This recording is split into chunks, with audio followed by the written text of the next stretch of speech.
So welcome to my designs. This is part 4. Hopefully we should be live.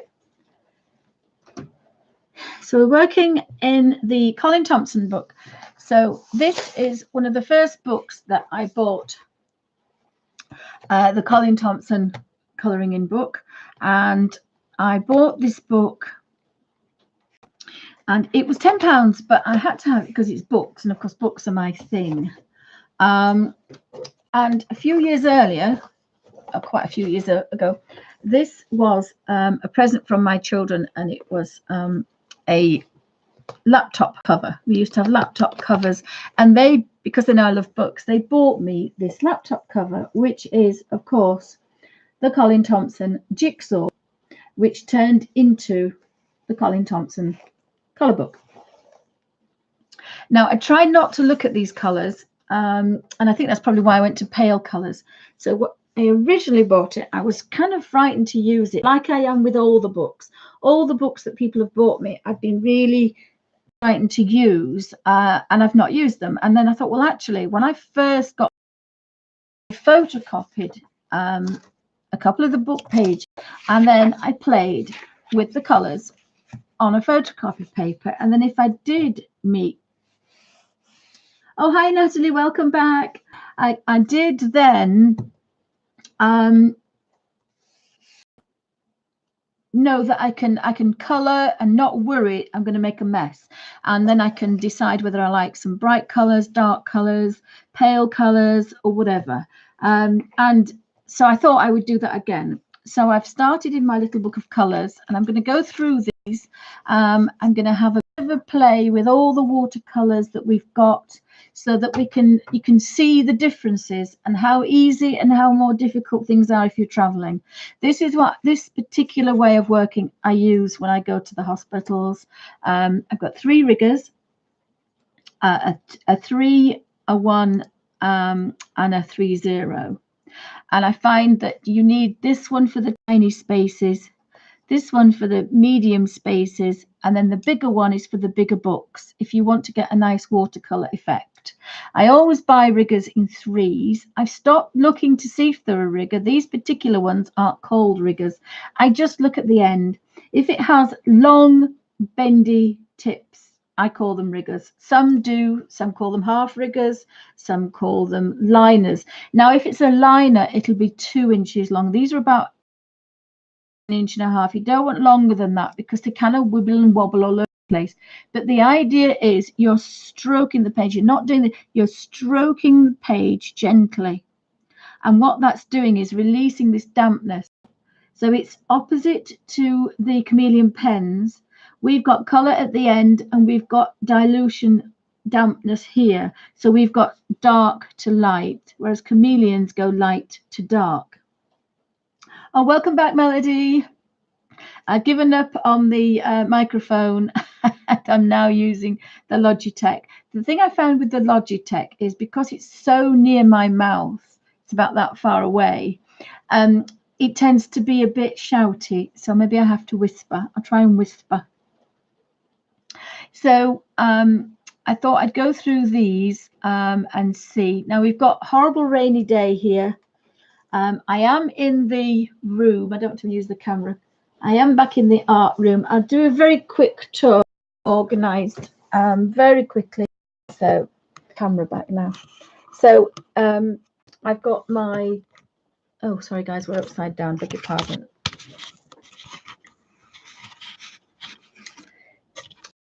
Got my on the top, miserable rainy day. Then I've got my art books all behind me. If I can just very carefully jiggle this, I might have a little bit more flex.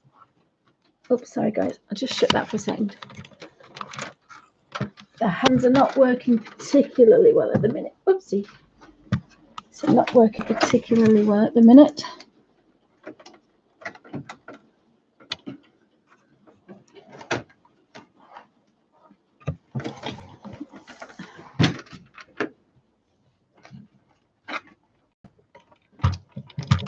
Oh my goodness, sorry. I've got a bit of a There we go. Right, now we should be fine. So on a slant. Let's see. So we've got more books behind, and then I have my drawers, which are not sorted yet, and then I have my other books all down there, and the two cat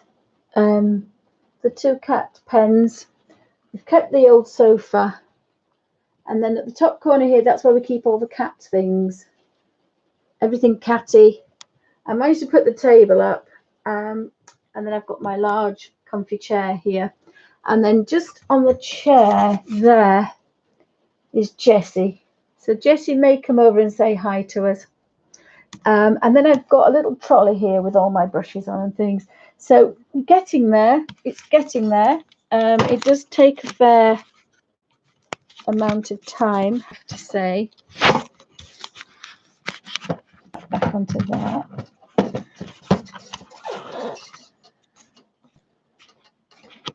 So that's a very... What I've done is I've taken off the... I've been using this for quite a while. So this is going to have to go in the bin because it was all right before, but it's obviously given up the ghost. So it goes in the bin because I made 7 videos last night. I tested seven tests with the new camera in this position, and they were all perfect. And the sound was perfect, turning on and off. And of course, come today, the gremlins come and said, no, we're not going to work.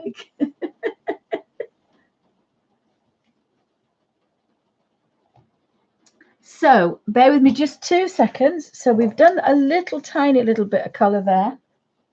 I'm just going to see if this...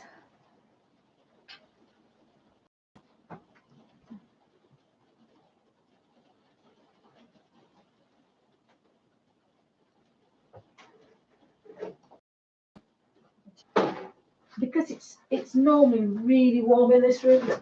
Whoops! Yeah. Not really.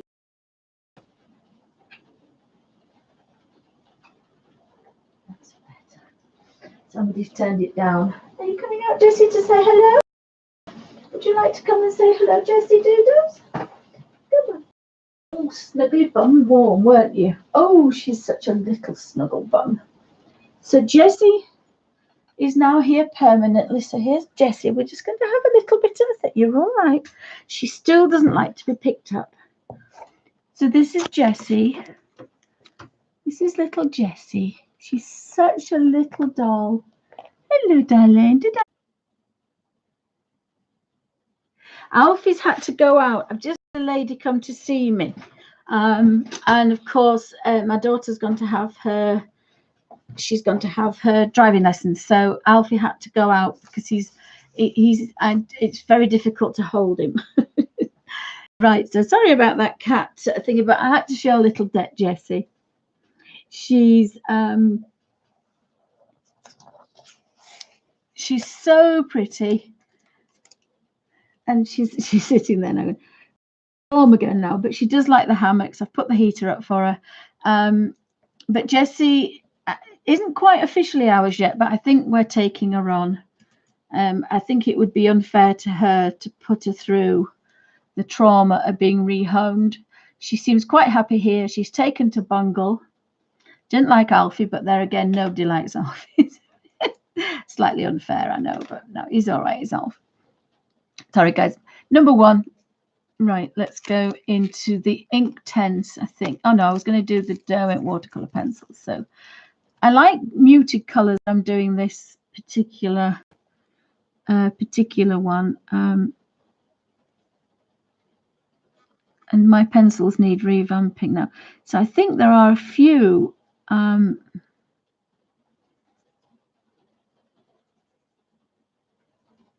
little windows in this one. So you can, again, this is why sometimes the bigger brush is slightly better, that we can have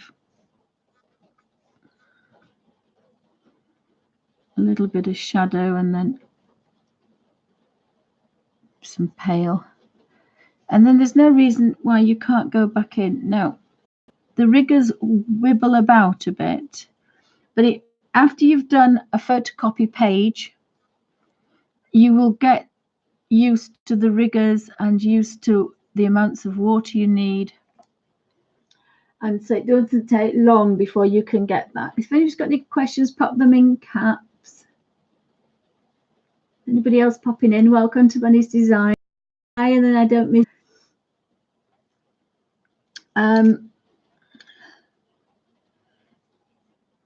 So yeah, you could put a little bit more dark there if we want. I don't normally go back in once I've wet it because it buckles. But I'm just having a bit of a play. The books I always find are kind of muted colors, but then I'm going to do some brighter ones on a different photocopy, I think. So this one again, muted browns are quite nice. There is a little cottage there. I don't know what that is behind there. I don't know what that is. I can't work out what it is. I'll look in the book in a second. So I tend to leave all these labels till last. But obviously you can work in whatever order you want. I just love the bounce in this brush because there's nothing on your fingers. It's all bounce. So again, some of the purples are a little bit bright, but some muted ones would be possibly okay. And again, I'm not really bothered because I can have a good play because this is a photocopy. If it was in the book, I'd be kind of testing on colors and testing on papers. But because this isn't, I can just relax and have a good play with colors that I possibly wouldn't use. Now that's a bigger one, so I'm going to have to go for the big squidgy rigger here. So this is a number, I think it's a number 3, this one.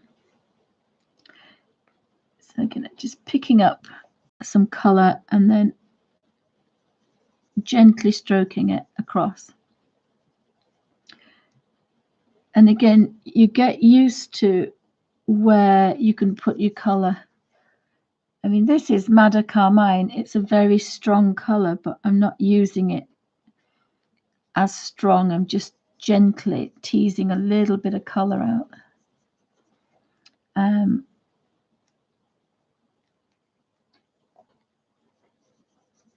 then perhaps bringing a bit of shadow. Again, normally I let it dry before I do this, but just to show you can make that book rounded by giving it that little bit of shadow. Let's see if I can zoom in a bit and we'll see if we can have a look at that.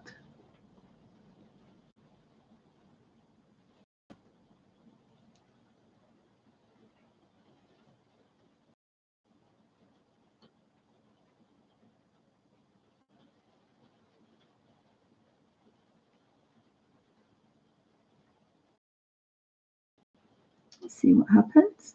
Did we zoom in? We may have to do it the old-fashioned way.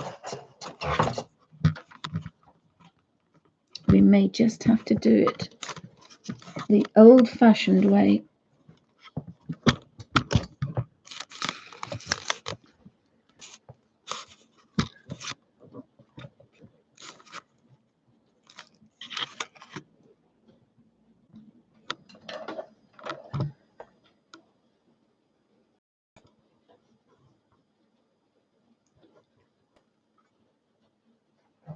So we can focus on here.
can see a little bit of, I don't know if it's because it's colour. Let me see if it'll pick up some colour.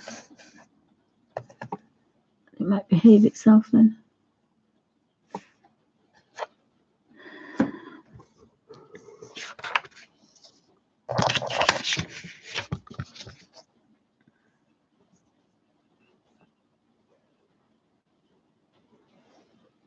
I'm hoping that's showing up, that colour. Means I'm going to have to be working behind the camera wire, but never mind. We'll just see if we can get rid of that.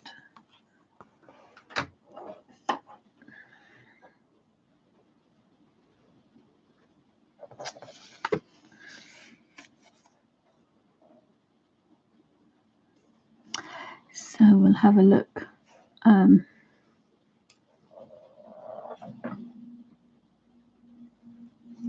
I like to vary colours, so I've got yellow, green, brown, purple thing. Let's have a look for a blue next.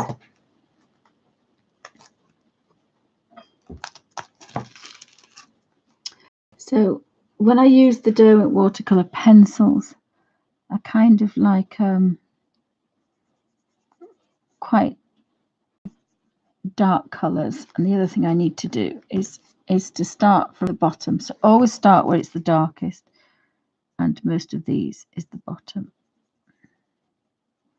And then by the time you've manipulated that to the middle, we have a lovely soft effect. The medium-sized brush.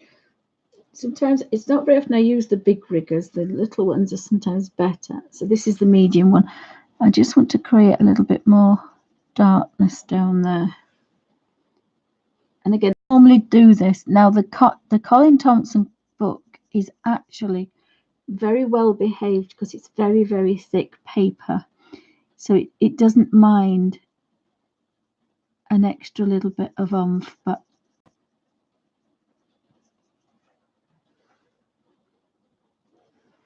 if you used a very fine brush, again, you could use, just put a bit of shadow under there. But I do have a little bit of a highlight.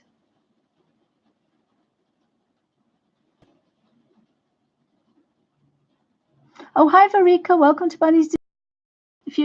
I tend to, and if it's normal, lowercase, but if you pop it in caps, it can get attention, and then I don't miss you. Thanks, guys, for stopping by. Hope everybody's okay. Rejiggle the camera. So the 10 tests I did yesterday. I love these soft colours, and it's the one I used last time. So I'm thinking I may go bolder and brighter next time. But at the moment, I'm using my Derwent watercolour paint pencils, but I'm using them from my paper palettes. So I have a lot of control. I'm getting all these lovely, soft, delicate colours from the very weakest rather than the strongest. And again, I kind of like that. It's quite nice, is that? So we normally start at the bottom. Now that brush is too damp, so what I do is I nip, turn and nip, because I don't want it that wet. Don't want the page to buckle really. So I obviously made a mistake there. So, and I do the labels last as well. I'm a bit of a chicken when it comes to labels and backgrounds. Again, a bit of a shadow on there, and then wiggle that off. And because these are beautiful soft watercolors, they do tend to behave themselves quite well. And if you get a bit of a mucky mark, you know, they're all a bit grungy, so that works quite well. I could do the doors. I'll go back to the finished rigger and look at the downs, and we'll just have a look at the doors. I'll do this little section and then I'll work in the Derwent ink. Now I normally use,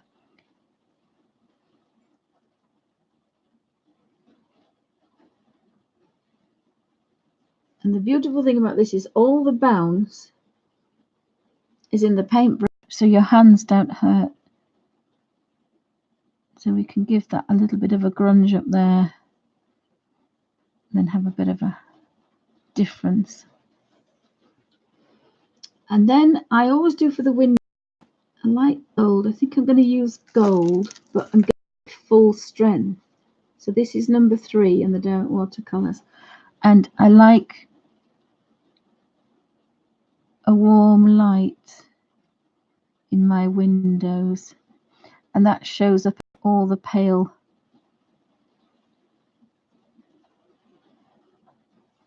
I think I'm going to do the top one again because I ran out of time. When you do this photocopy page, you know the dampness, the amount of dampness, the amount of paint to pick up, and the you get the way you can get a nice effect.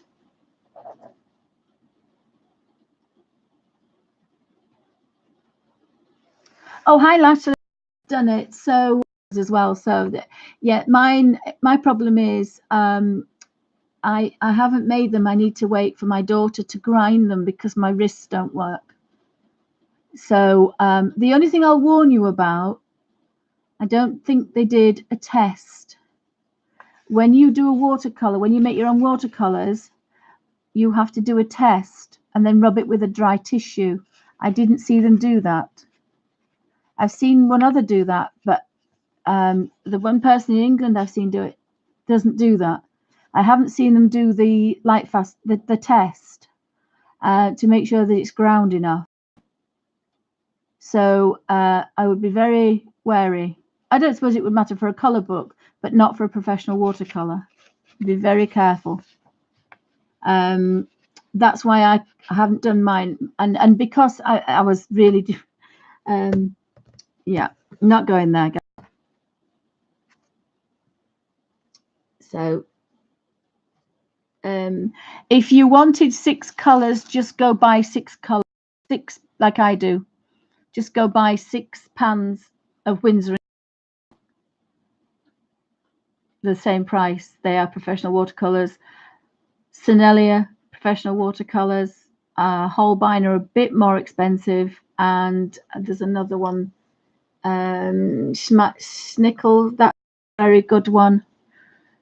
I'm not sure about Rembrandt, but I think that is a professional one.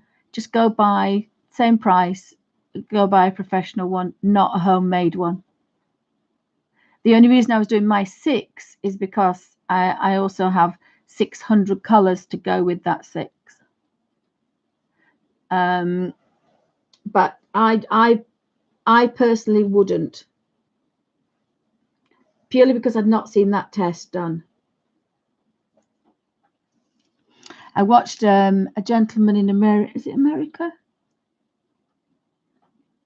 And he did the test when he'd made his watercolors. So for the same price, I would just go buy a professional pan of watercolors, and that's what I would do. I wouldn't buy them.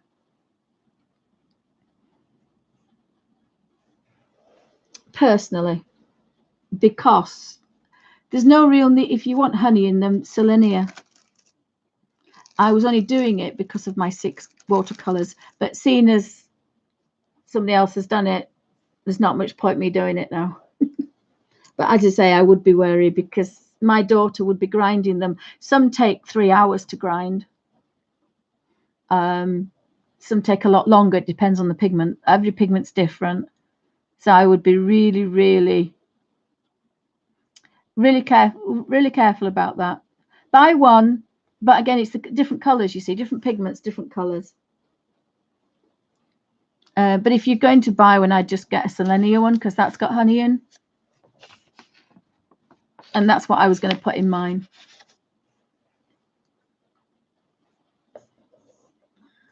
Sorry to be negative, but you get a bit fed up when you get the rug pulled from under your knees. I should be quite used to it now, but hey ho. Right. I mean, mine would end up looking like that. This, well, not like that, but this is a vintage set, and you just put the. But in fact, I did actually have them in the Amazon box. Now I need a straw colour for that then now. So as I say, I personally wouldn't. I'd just buy the Selenia because it's a trusted make. It's got honey in it. And buy the 6 colours. They have the 6 colours. So they are in my inbox, my saved box of Selenia. Or Senilia, I think, isn't the correct name. Now I need a straw colour. Oh, I've gone into, I do this all the time. I go into the other colours, and it's a bit dangerous doing that because that's where I do that when I'm Bible journaling. I flip and I end up flipping into the next section, which is the what's it ones. Oh, hi Helena.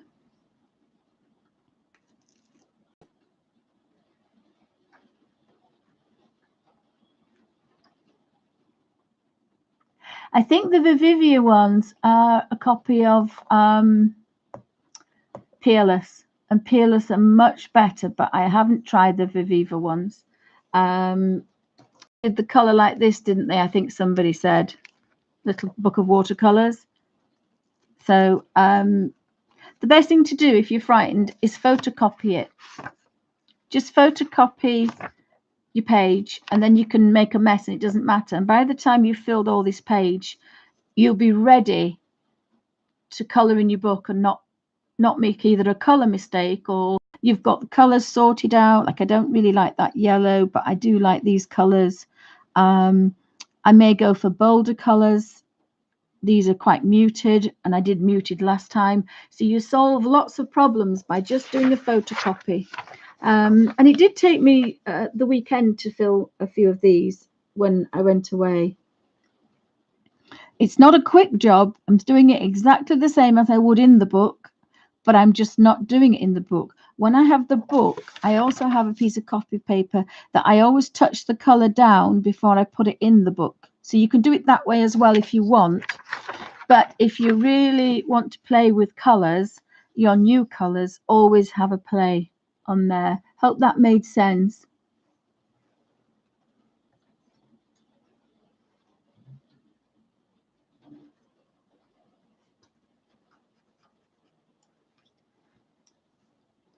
As I say, I was only bringing out my 6 colours for 600 colours. But as I say, there's not much point doing that anymore. So we'll see. We'll see. I'll just buy the Selenia 6 and then work with that. So anybody that wants to work with those colours to make 600 colours from 6, buy Selenia ones, which are about £5.50, £5. 1.7, I think it's French ultramarine, slightly more. One of them slightly more because it's the pigment price. Hope that made sense.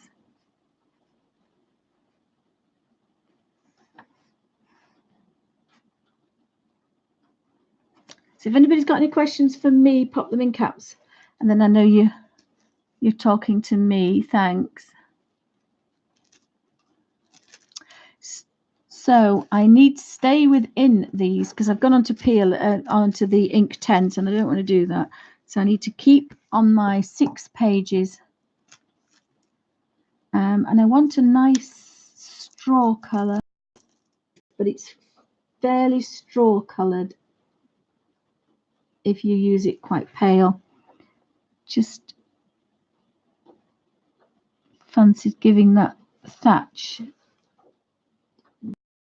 I know it should be darker. Actually, I'm going for raw umber 56. Actually, I think I've decided I want to be a bit darker because the cottage underneath wants to be straw coloured, I think.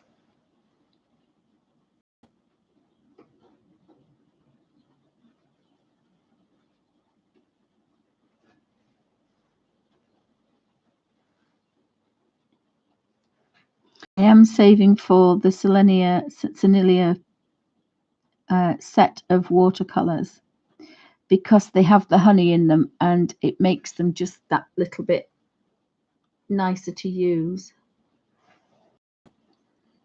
makes them just flow that little bit easier. Something else new I found yesterday was Brusho, which actually isn't far from me.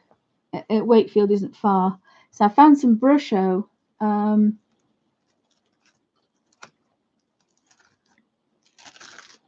Yeah, number 5 is straw. So I think I'm going to do the cottage in straw yellow, which is number 5, on the Derwent watercolor pencils.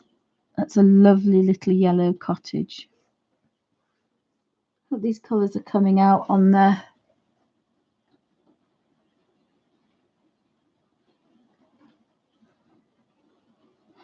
I've tried to zoom in with this camera and it doesn't like zoom. I don't know why it doesn't like zoom.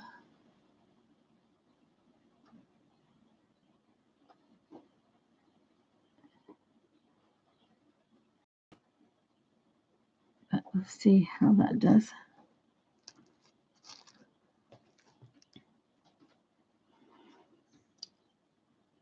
I think that's a tree, but I just can't think what that is. Now, if I get like that, I leave it.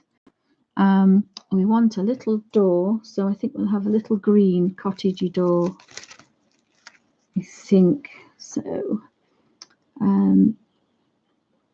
the 51 olive green. It's going to be quite a nice, and the shadow goes the opposite way this time. Gosh, the rain's quite nasty today. And then we need some mineral green for our little shrubs.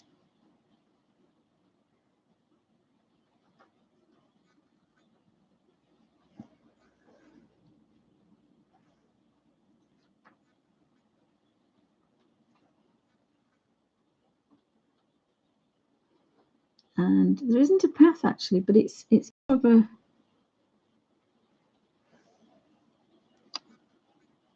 a gravelly colour than a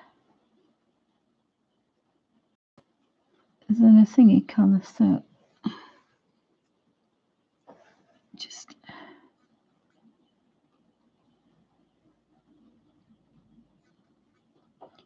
anything to get rid of that stark white. And I do need a little bit of a brown. The beach, I think. And it's just going to give. And the thing I've made a mistake is I usually do chocolate because this hedge has actually become part of the shelf, and you'll find that in a lot of these books. It morphs into the shelf that goes right round. So again,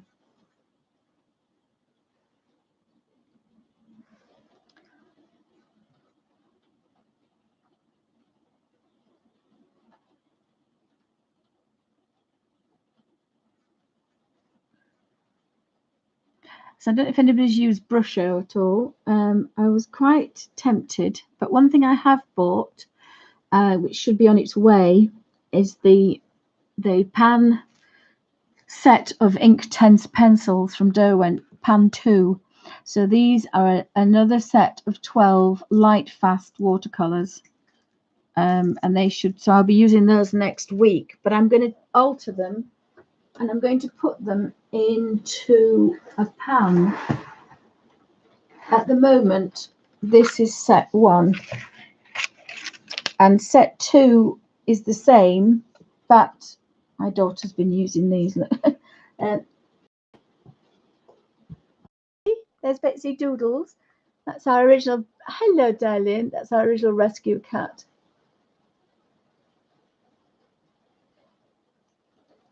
There, she's so pretty, bless her. That's the cat that was found with all her kittens.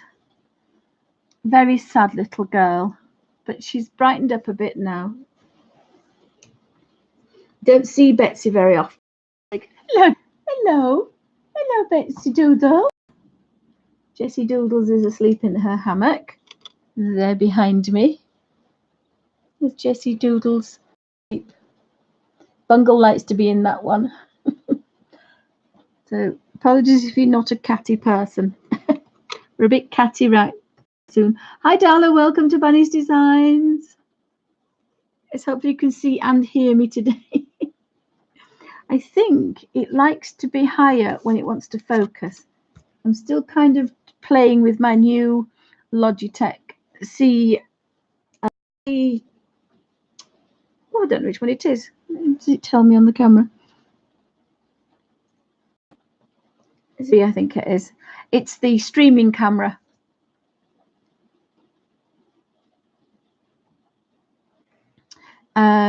So I'm working, and again, I love this book because I have so many vibrant, medium vibrant, strong colors, the Caran d'Ache color 2s will go a long way. My beautiful soft Derwent watercolor pencils with the paper palettes that I use for Bible journaling. And then I also have the Inktense in there as well.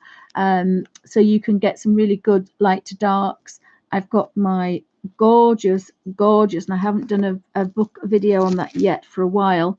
These are the Derwent graphite somewhere there's the Derwent graphite. Absolutely love the Derwent graphite. You see the just muted colors. There's greens, blues, browns. There's only 24 in the set, but they are scrumdiddlyumptious. And I've done a couple of Joanna Basford's things. I'll do a page on here with that as well, because I'll work through this book and you can see how wonderful they are in a color book. So I'm just going to finish this. I'll do that. I could do that section in. I'll do that section in these, and then of course I've got the Peerless at the back for the really strong colors. Let me find. I did. If you look, I have actually labeled them near color 2s because I had so many in here. I wanted to get 10,000 tones, but I didn't quite make that. So I think. There's my graphite tint. I did label it graphite tint. So we've got, there aren't many colors. There's a port number 1, juniper, aubergine, dark indigo, shadow, steel blue, ocean blue, slate green, green grey, meadow, ivy, sage, chestnut, russet, cool brown, cocoa, autumn brown, and storm. And there are only a couple of reds, no yellows, but there's a yellow green, some deep purples, quite a few dark blues and greys, and some gorgeous browns. And they're all kind of dull and muted, but they really do look quite unusual. Hope that makes sense. So we'll try a port color. In fact, I think what I might do actually is I might do a full page. 1, 2, 3, 4, 5, 6, 7, 8, 9, 10. We want something that's got quite a lot going on. So if I'll do this one here. So we'll do a port one. So again, medium brush, maybe a big brush for this one. Big space. Oh, look at the size of the space. Sorry about the rain, guys. It's what a miserable day. Right, so this is port, and it's dark down there, and you see these beautiful. It's not a bright. They are literally a tint of graphite, basically. Lovely, unusual colors as well. I think I did a robin in Joanna's Christmas, and I'll ask my husband to pass it when he gets back to show you that they are so soft to work in. So the next one is juniper, which is a purple grey, and again that brush is quite wet, so what I do is I nip, turn, nip, and that's taking some of the dampness out because I don't want it too damp.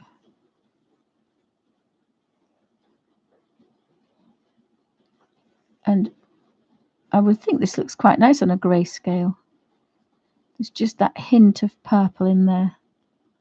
And then working the opposite way guarantees a rounded book. And that brush is a bit too damp actually.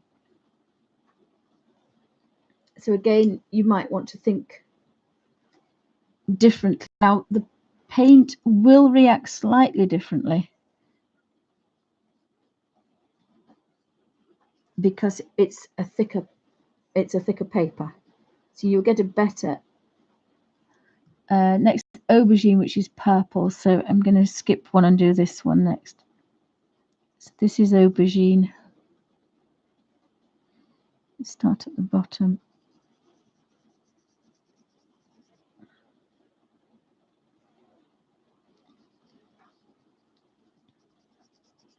Now probably people might not like this because it's obviously a grayscale anyway, and obviously we want to put some life into it, but I kind of like this one. And again, I'm a bit out of practice doing this, so you can see there is a bit of a tint to it. Again, I'm being quite muted, so perhaps we could be a bit bolder. Might go back into that one. But very kind of grungy, dark colour. So now we've got dark indigo. And I'm going to do this one dark indigo, I think. Again, that brush is just a bit too, it's because it's very big. You want it big because it'll keep going, but you don't want it too damp.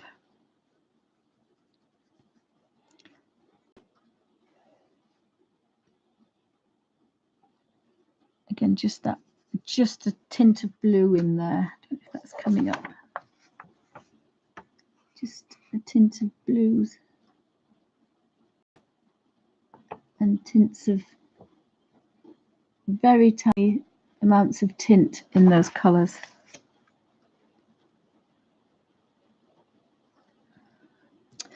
So next we've got a green, which is a shadow, and again it's a mottled green, so I'm going to start down there.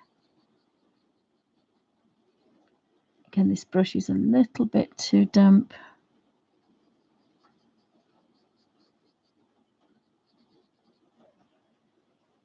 I think I'm going to go for the medium one.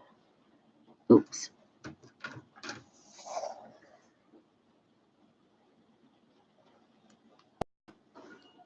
Medium. The next one is ocean blue. And I'm just picking up a pinprick. I'm not using so much. I think this is a bit of more colour to it, this one. This is quite a nice one, this one. And the next one is slate green.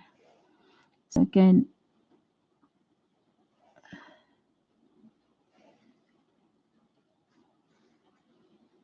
and start at the bottom. And if we work in, I've got to keep dampening this brush. This one doesn't stay wet very long, not like the big one. So a bigger space.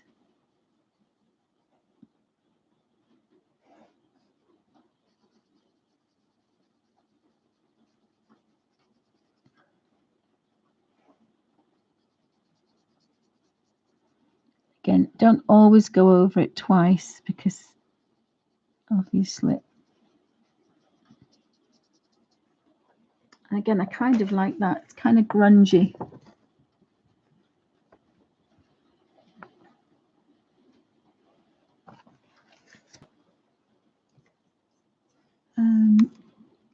We've got green grey.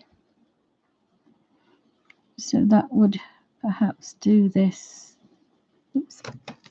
Green grey here. And I'm not using very much, probably more than I would normally because it's a grayscale.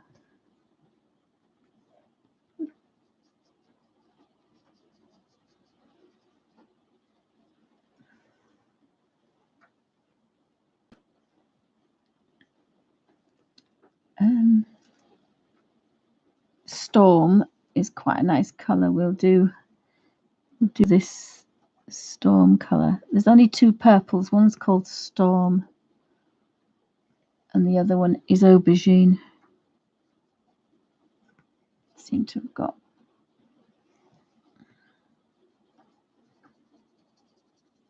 and again it just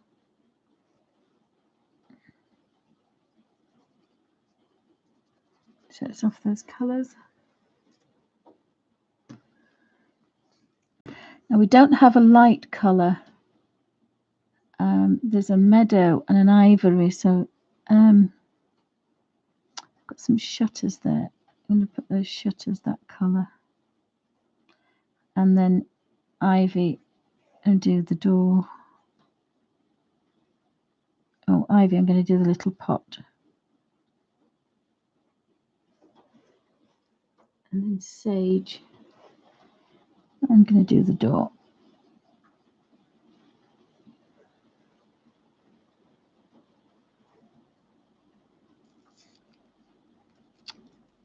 And then we've got chestnut, which we can find something that's wooden. We've got another door there. And we've got russet, which could be these weights, although I should have done those cool brown, but never mind. They look quite good.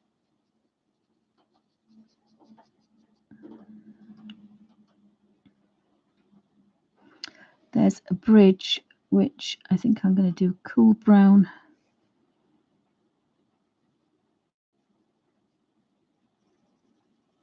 And autumn, I shall do the brick tiles.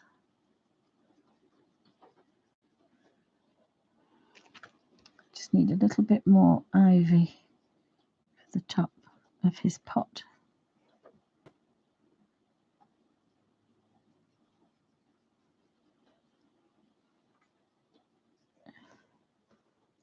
Now, there isn't a flesh colour, so if you've got any kind of fleshy people about, you can't use that. I think I've got one more colour, cocoa. I think we'll use cocoa for this little bit down there.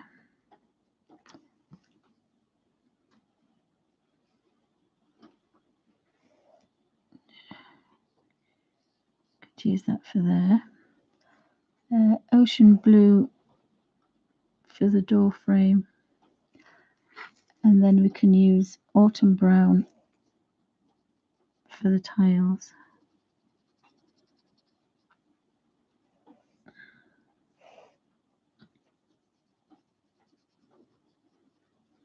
And the chimney pot.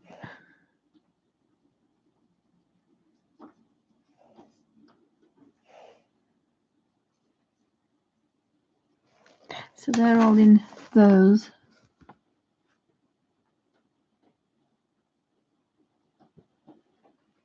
Oh yes, Dala, I've used double-sided sticky tape.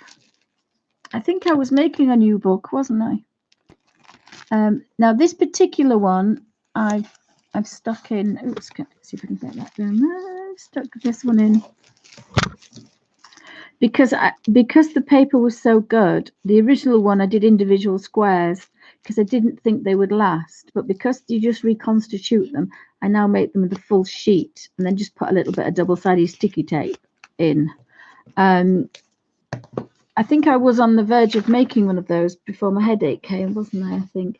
So that one is really, really muted colours. And then the one above it,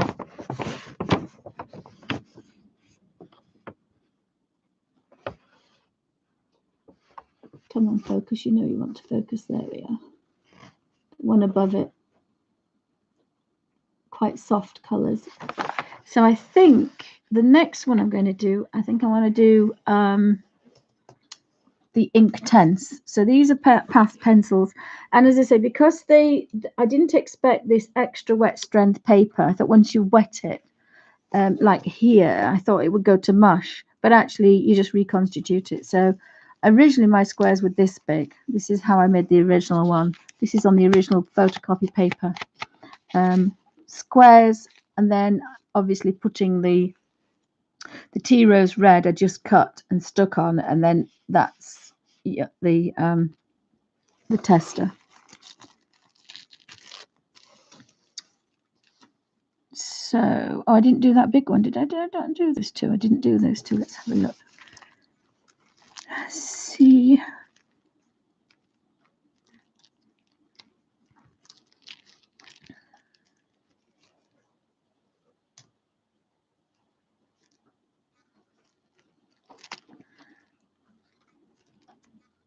I thought I put them there. I did. So we could have meadow, which is possibly the lightest yellow green we're going to get, I think.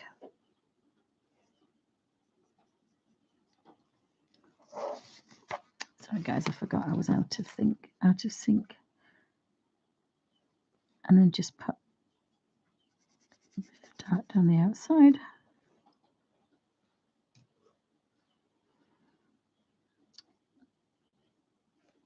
And then we'll try the port.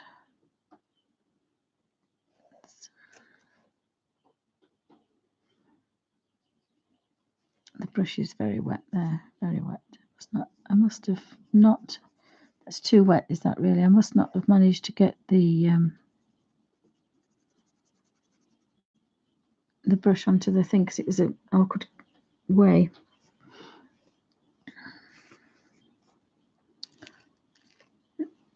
So I'll go back to the Inktense and we'll do that page here. So we've got some gorgeous set. So there's a sienna there, which got sienna gold. And it could have gone the opposite way now. I'm going to have to move that because I'm crossing myself all the time. So one sienna gold.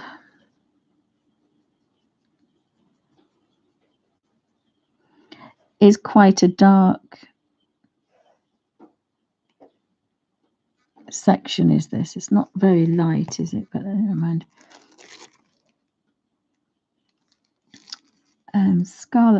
Scarlet pink. Not normally into the bright colors. As again, you do it and you think, oh, I don't like that, so you learn.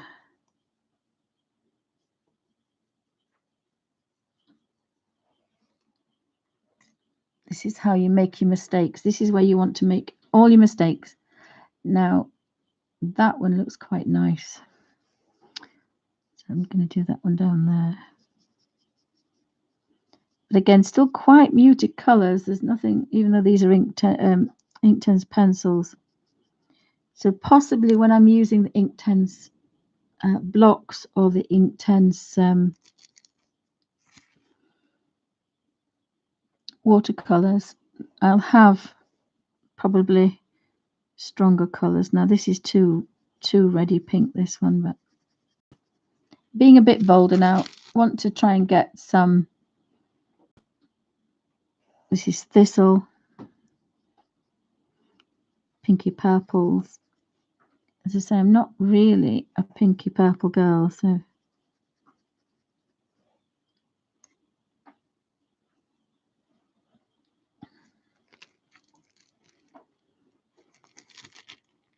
I seem to have picked up another purple now. That's a blue. And then right at the end, if you go over the top,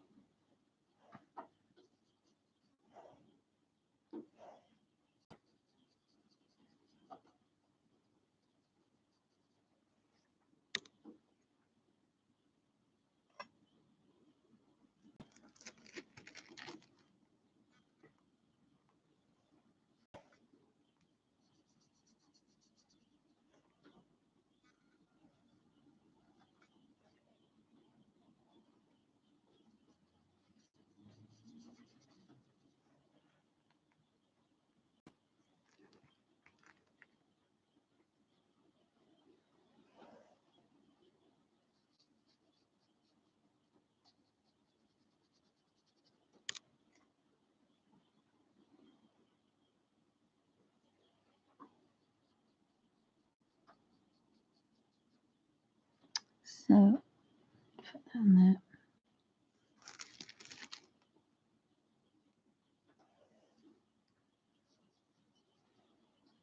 Again, I'm not really into these brighter colours.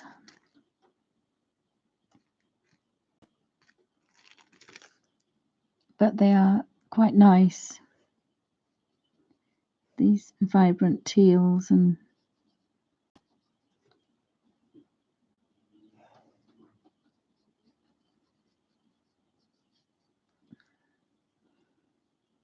then we put a bit of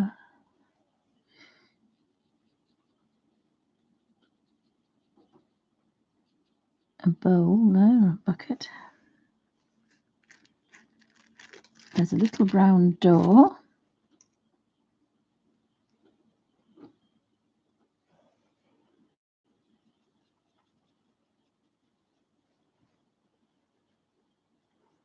Don't know what that is. Again, sometimes if I don't know what things are, I'm a bit of a chicken. I leave it.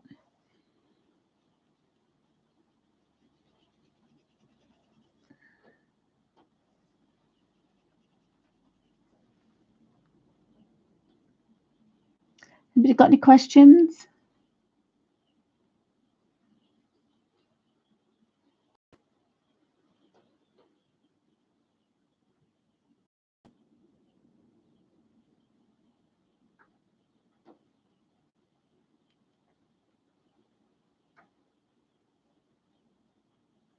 Oh, thank you, Faithful. Happy day, Faithful. Have a good day.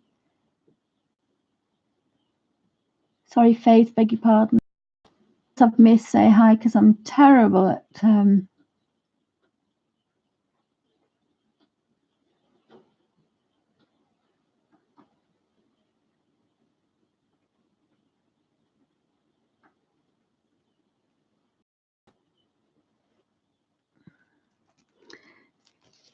so they're a little bit brighter, those.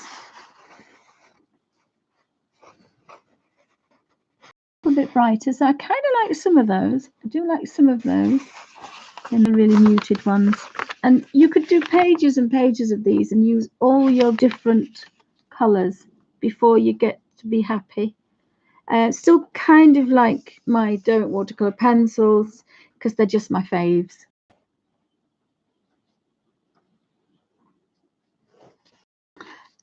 I will be working in the actual book next week. I'm just going to have a bit of a play. So I'm going to play now with Neocolor, which are in my little book here. So we've got Neocolor 2s. So I'm going to do this section here.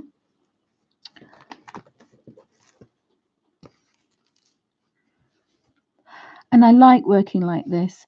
These are going to be probably a lot brighter. This is a lemon yellow, this one. Still not putting too much in this. They're not kind of full on in your face colours, these. Sorry guys if I'm shouting, I'll have to whisper. They're not in your face colours, which again I like. And we've got our beautiful golden yellow. So I'm going to put golden yellow here to show some light coming through. And I've got a bit of a cream left. Just do that little tag.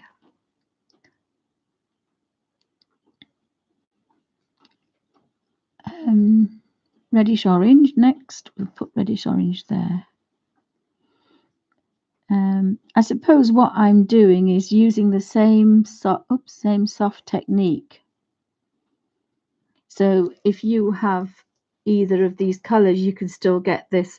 That's what I may do. I may do this page of pales and then do a page of full-on colors. That might be another idea to do because I tend to keep working fairly pale.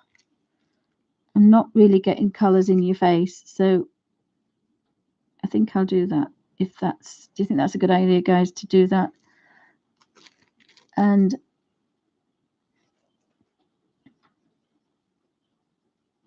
so if you don't have any Don't Watercolor pencils, but you have Neocolor 2s, you can get very near effects. You don't have to have the full-on strong colors. and of course vice versa. And it's the rigger that does it. It picks up the tiniest little bit of colour.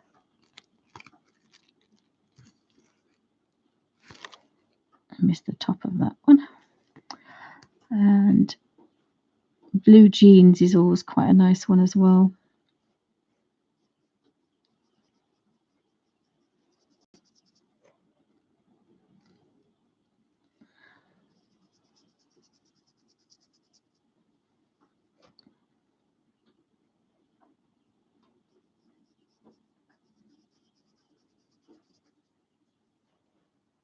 And then we've got a little onion, so we'll have a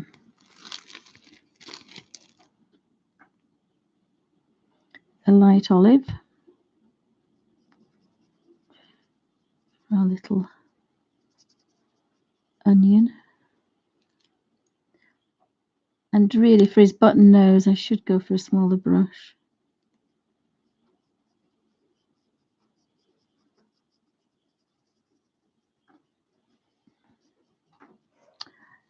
But I will go for the tiny brush, and I'll put some little yellow, sorry, little red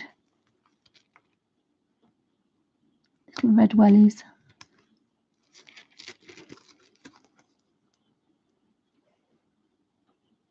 Scarlet wellies.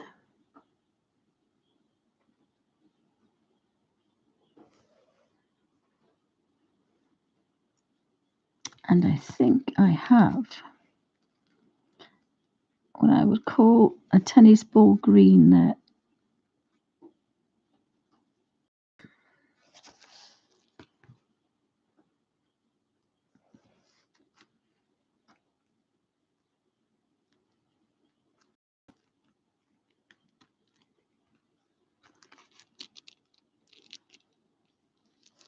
Oh, is the screen gone again, guys? Does that come back? It likes colour, does this camera?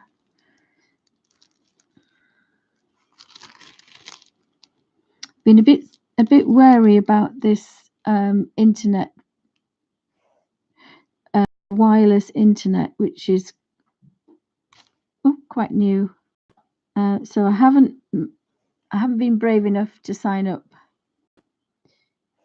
to this wireless internet. This is quite nice. This is raw umber. This is quite a soft raw umber.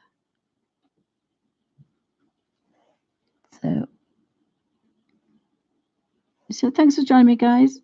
Just gently, I have to remember to whisper because my mouth is actually on the camera, so apologies.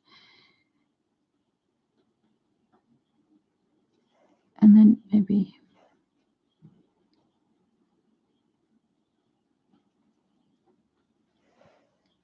a little bit of shadow on his head there.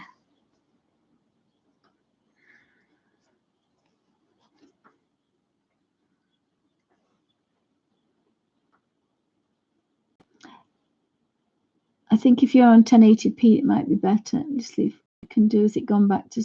It's still on streaming, so it's not doing so bad.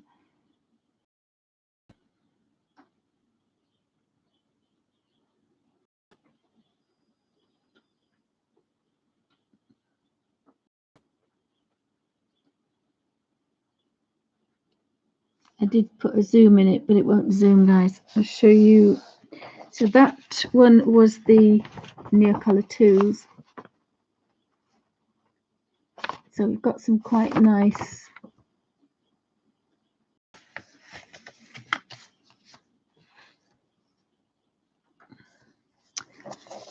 so we'll move that one down and do this one next.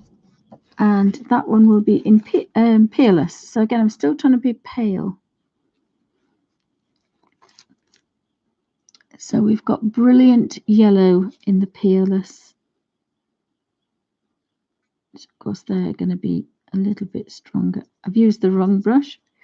I used the medium brush. I used the little brush. So of course, it was far too strong. You see how lovely and soft that is now because I've got the right brush. So it's fine. I can live with that, but it's not right, but it's okay. And then we're going to have a red. So again, start at the bottom. It's a bit too damp.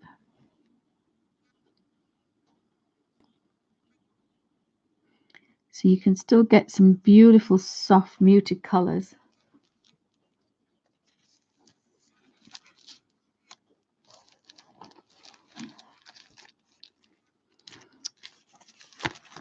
I mean, that was the red there that I've just used. So let's have a look next. We could have a...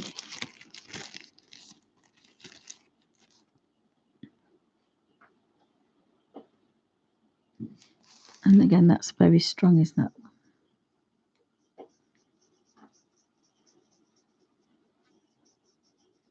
And get a nice effect on that. And a little bit cobalt blue.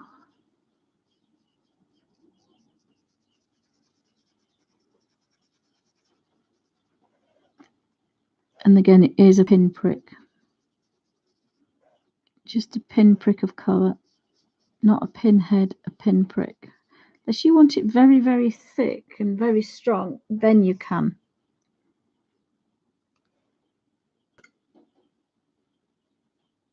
I'm just south of York, Helena, just south of York,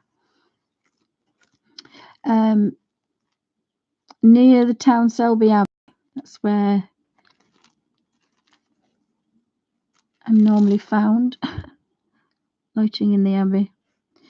Again, a touch of this colour, and we can get some quite soft colours, considering we are using Peerless,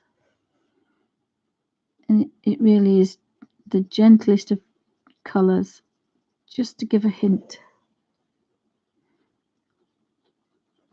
I don't normally use them like this, of course.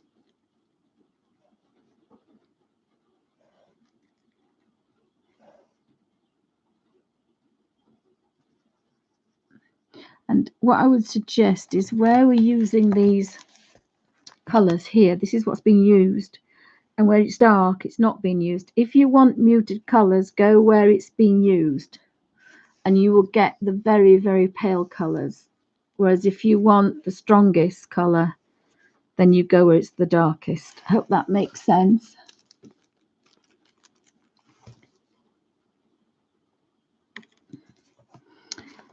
So we've got some trees. So we have a grass green, I think. I'm going to go for a bit bigger brush.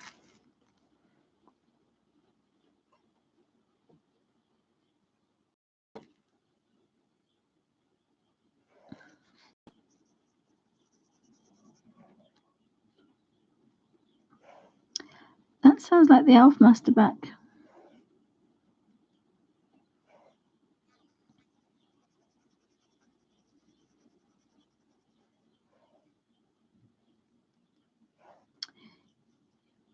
That's the elf master back.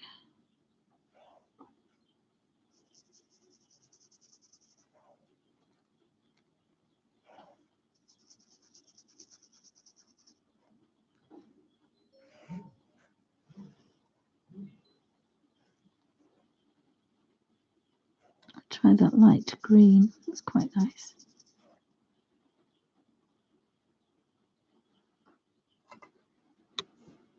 The biggest rigger does take a little bit of getting used to, but once you've mastered that big rigger, it does really big spaces.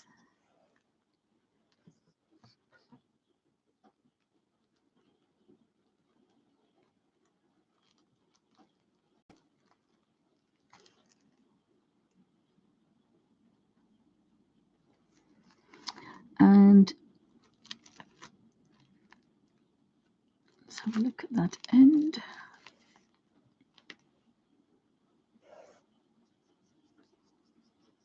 I've used quite a lot of greens on here, but kind of like them. So yes, I was a bit skeptical about wireless internet. I haven't quite got my my head around it yet. So we'll have to see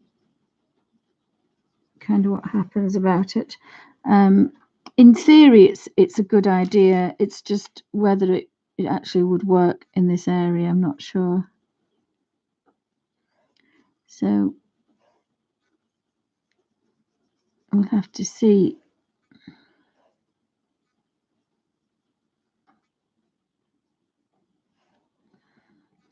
And then I should use a smaller brush, but I've got the colour on, so just using this Peerless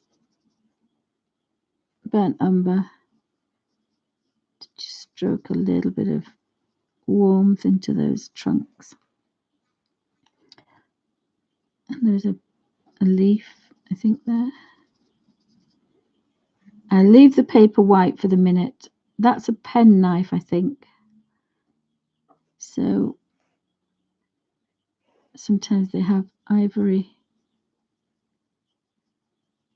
They're silver and ivory. We've got some paper. I think that's an acorn, so we can give this. It's all to do with trees, so it must be an acorn. And use the small brush for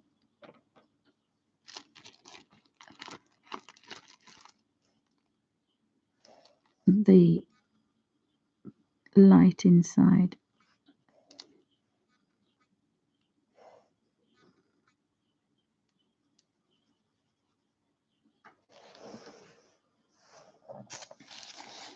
So again, you can see more colour in that now. You can see more colour.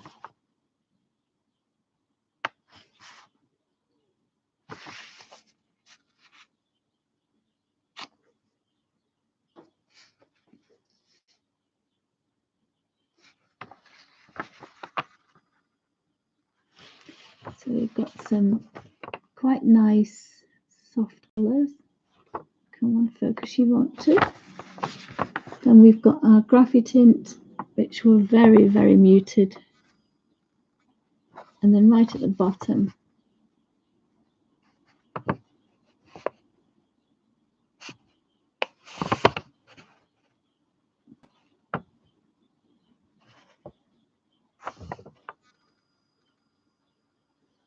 our graphite tint, Inktense pencils.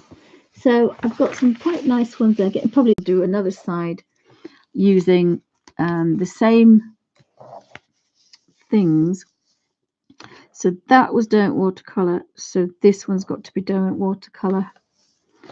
And then we can have a bit of a look and see how we're doing for colours.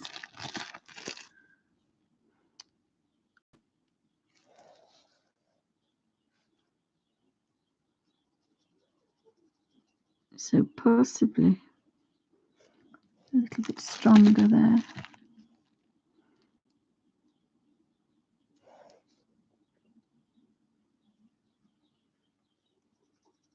You can still get a watercolor effect because we're not technically, oops, maybe too much colour there.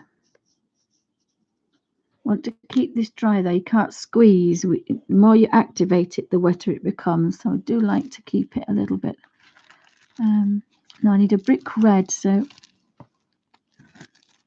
the terracotta and Venetian red. I think the Venetian red would be quite nice. And again, it's just a pinprick, pinhead. And we really want to activate the tip of the brush. If we activate the whole of the brush, we get more water. And again, practice makes perfect for just activating that tip. So you probably find this is an easier way to work, of course. And very, very, very easy to work that. It's just remembering not to activate that. I'm just going to do that ball of wool. Actually, I found a ball of wool.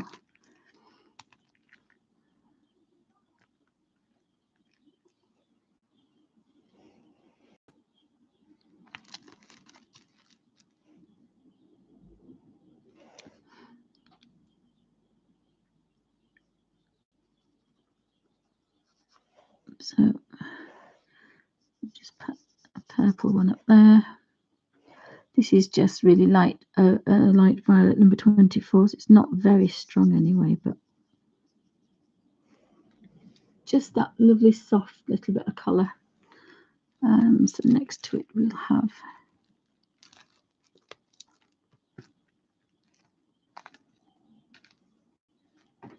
cobalt blue, and again it's quite strong at the top there.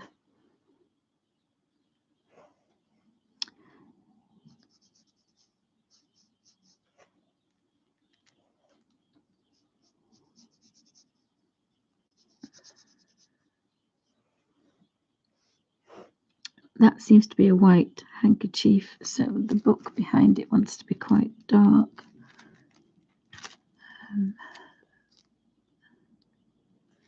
Crimson. So we'll start under there. It's quite a lot of colour. I think this is why I much prefer the riggers. You get some beautiful soft colours with the rigger. But the water brush is quicker because you're not cleaning your brush. And you're working in the same way. It's perpetual water, just instead of it being on the rigger, it's calling for colour. All the water all the time is the brush, so that's the difference. Just trying to put a little bit of interest on this. Then the highlight on the outside there.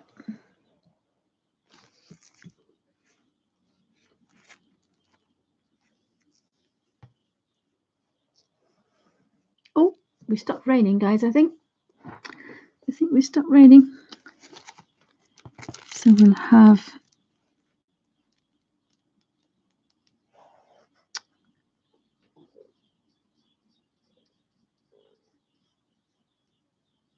a Venetian red. Then we'll have a terracotta.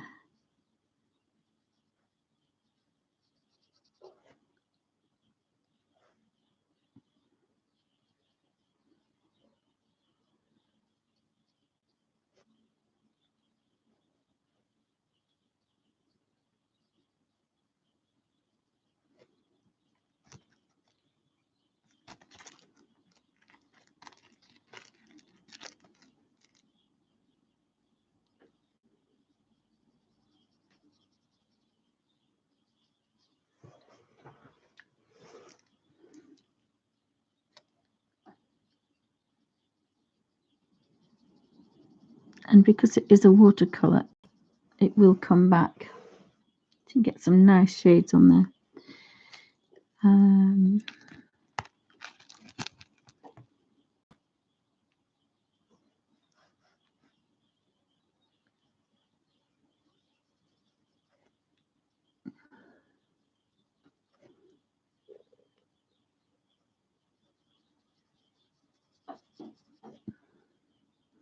It seems a lot quicker this way. This is how I use the Inktense, and it seems to be so much quicker.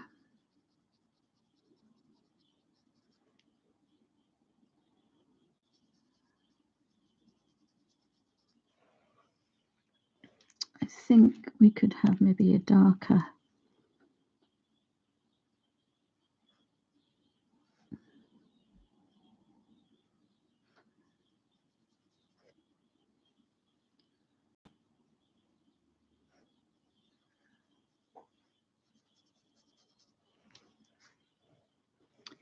So still quite pale. Didn't manage to go too wet, and then we had a lovely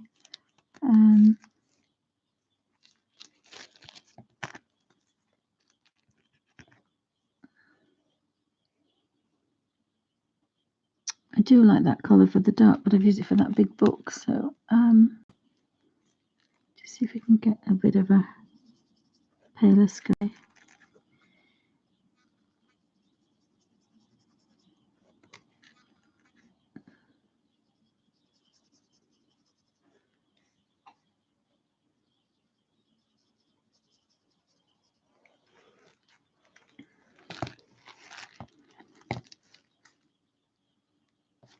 then we've got some chocolate steps.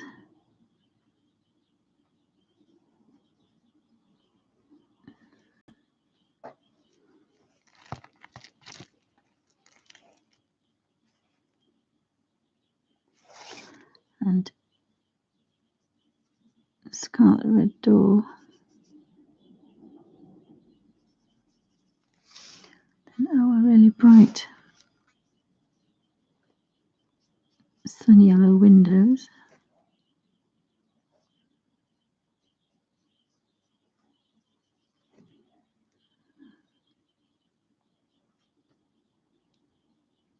Oh, the birds have come out now. The birdies have come out because it was quite nasty out there, so they've been hiding. Of course, they're all having a chatter now. So we've got another door, so I think we'll have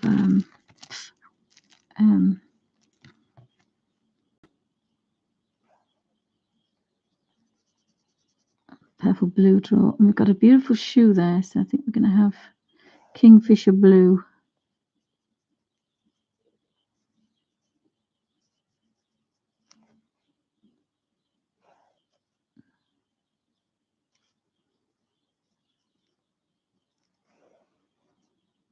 Kingfisher blue. We've got a ball of wool, so we could have a green ball of wool.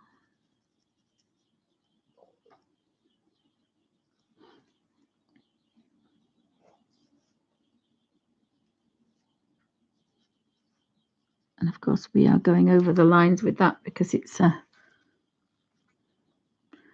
that's a teasel, just to take off that stark white. So that's another page. Oops.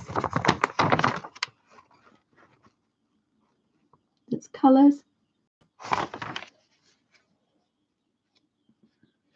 Oh yes, darling. At the beginning of the video, I gave a quick room tour. We saw Betsy, and little Jessie is asleep right next to me. So Jessie's there. Oops. Jessie's in the hammock.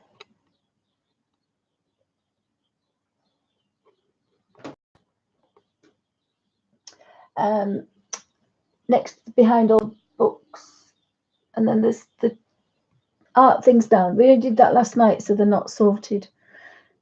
Kept the big old sofa. I've got a trolley here with all my paintbrushes in it. I did put the big table up because we're not using that as a door, because when the kittens come, we can't have that door open. So I put the table there to stop. In the corner over there is 2 cabinets, and that's going to have all the cat things in there. So the cat food, the cat toys, all the information about all the kittens, all medications that they're on. And then, and that's my big painting, which might come out and see the light of day in summer. That's my 5 foot by 5 foot painting there, or 4 foot by 5 foot. So then I'm on the desk. See if I can stand up. I'm not doing very well today. I don't know what to do with my lamps. And then I've got my old chair, well, my new slumber chair. And then this is the desk. So it's on a slant at the minute. So everything I've got is sliding off. But I do have my laptop there. And then I have some drawers there, which I haven't got anything in at the minute. And then I've got my pastels. And then behind me are all art books. So I once said I was going to go through the art books, but there's quite a few there. And then I've got sketchbooks and things all in here. Sketchbooks and drawing books, and then at this side here, I've just thrown this here for me tonight. I've got my big books that I'm altering. So I was going to have a go at altering my books this afternoon. I thought that might do well, but the camera, I'll try the camera again in the position it was in, because it had a bit of a meltdown and it wouldn't work, but it may be better now. So we'll see if we can get the camera to not have a meltdown. And I did, hands are not working brilliantly today, I have to say.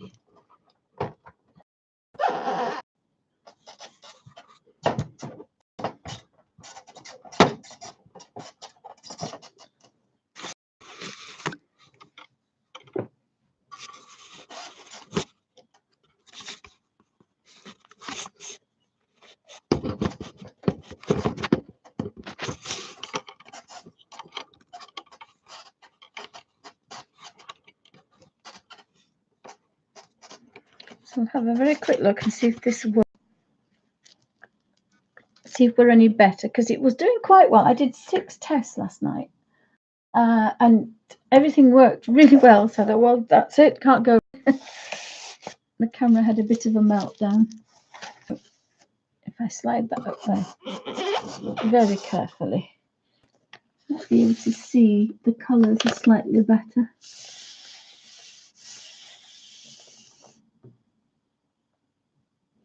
We have green because we have we're always wet and damp because we're into the end of winter, not quite spring, but of course we had a little bit of nice weather last week. Oh, I missed most of it, but sorry guys, I had a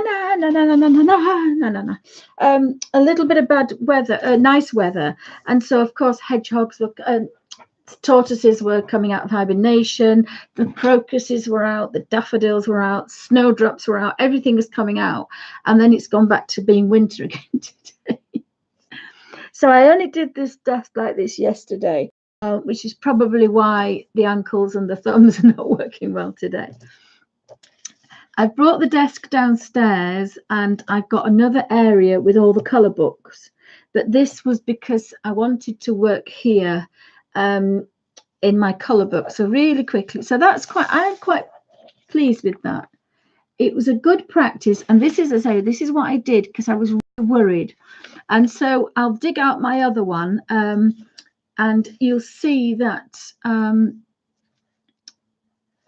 I don't like some of these colours. I still love my Derwent watercolour pencils. I just love this muted way. So that's with Derwent watercolor pencils with a water brush, and that's with riggers. So you don't have to have riggers. It's just there's 2 advantages to either one of them.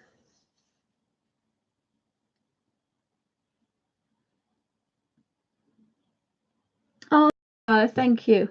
Well, little Jessie's in there now. Jessie was the cat that had the cigarette, and I saw there was a bald bit on her bottom, just above her tail. And I looked and I saw, goodness, Bungle's been nibbling her or scratched her or pulled a bit of fur out, and underneath there was a black mark, and about the size of my thumb, and Jessie is a tiny girl. And then I realized, and I must have been an hour, I'm a bit slow, and I was an hour, and then I suddenly realized that must be one of the cigarette burns. Somebody used to put the cigarettes out on her. And as I say, if you did it to Bungle, which you shouldn't do anyway, obviously, Bungle probably would look at you and you go, yeah, because he's a fluffy cat. She's a short-haired cat, and it doesn't make it any crueler, but it is crueler because it would hurt her more, if that makes any sense. I mean, there's no sense in it anyway, but if you get what I mean, you can't imagine doing it on a nearly bald cat. So yeah, that. And she did go and look and love somebody else, but she wakes you up and she wants attention. So she's in here. She's no bother. I did have a bit of a snuggle with her earlier. Last night she actually flipped on her back for a belly rub, and purring and fussing around. So she has her moments, but she likes to feel safe. So she just kind of sits there. Yes, next week I will be working in the book. I will be working in the book. I just bought this. I was so frightened of working in it. I couldn't, and I've been the same with colour books that people bought me. Suzanne bought me the mushroom book. Tracy bought me the watercolor book, the cat book. Tracy bought me the cat book. And I'm really worried to work in it, when really I should have done what I did originally, is just take a photograph, have a play, decide which is best to work with. Now, this is thin. So if you work on here and it works, it's going to work in a colour book. And the Colin Thompson one is a lot thicker than this. But it means that, like, if I did a whole page bright colours, that's fine. But I still love my soft, muted colours. Now, when I get to my watercolours, I might change my mind. So I'm going to put my book away now, because I know I can get the same effect. Again, practice with a Derwent #1 brush, a piece of photocopy paper of your favourite page, and your favourite watercolours. Have a practice. If you make a mess, it doesn't matter. Some used to go through, some don't. Have a play, and then think, well, actually, I kind of like these bright colours. I've never used bright colours and I like them now. And your mood will change. It's 2 years, maybe it's 3 years since I did the colour. I've just had a moment. I'm on a saddle seat, and it's just gone from high to low.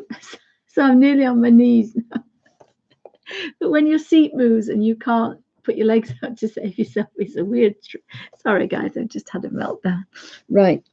So these are student grade, but actually, I think these are very, very good. It was the boy. Hello. Hello. Have you been in the car? Alfie has returned. Alfie has returned. And luckily, he hasn't seen Jessie, because Alfie's a bit thick. He's gone straight past Jessie. So these are student grade, and I paid, I think, £5 or £6 for this. It's like a melamine. It's a very strong plastic, probably the 50s, 60s.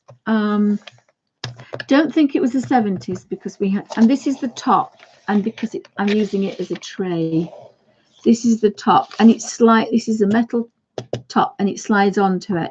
So I've been using that. Just bear with me a second, guys. I shall be with you. Oops, pencils, everything's sliding on.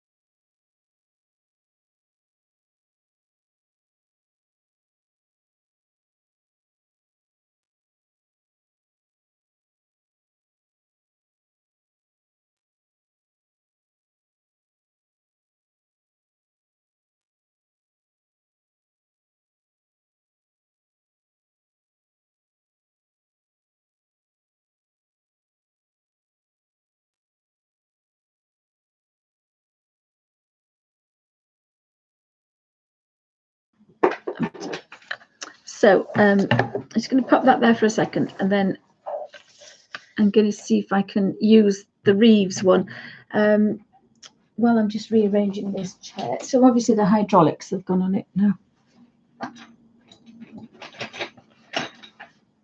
I thought the saddle seat would be slightly better for me. The other ones I'm going to use are these. Again, this is my touch and go. Now, you can take this to bits. If you empty water out and put this on the top, you can actually get the #1 brush in here. You empty the water out, you put that on the top, you unscrew it, and it'll go in. So I can actually take my #1 in there. I tell you what's missing out of there is the little. I wonder if my daughter's used this. It's missing is that little thing there. Look. So I'm going to be using that. And what I have bought is Derwent have brought out another 12 colours. So I bought 2 actually. They're coming hopefully in the next couple of days. And there is a white in there. They haven't put a black, but they have put a white, which is most unusual. But so I might do an impromptu. When they come, I'll do an impromptu colour. And I also intend, now I think there's 3, 6, 9, 12. There's 18 in here. But what I intend to do is to find, I must have little palettes that instead of holding 12, hold 24. And so I want to be able to have all my Derwent colours in the same pot, if that makes any sense. Oh, hi Katrina, welcome to Bunny's Design. Sorry I missed you earlier. Anybody else popping in? I do have my little spray bottle, which is the hand sanitizer, but it's full of water. These are all things keeping in here, and that's why I love this little set, because it goes in this little double pouch that gets kicked about, but it will strap onto anything. So I've got my little pot of water, the other little pot goes in it, and then I'll go through these little paintbrushes here. Now I talked about making colours last week, and when my daughter came home this weekend I asked her, and she'll do all the grinding for me. Other one I want to use is this one that's got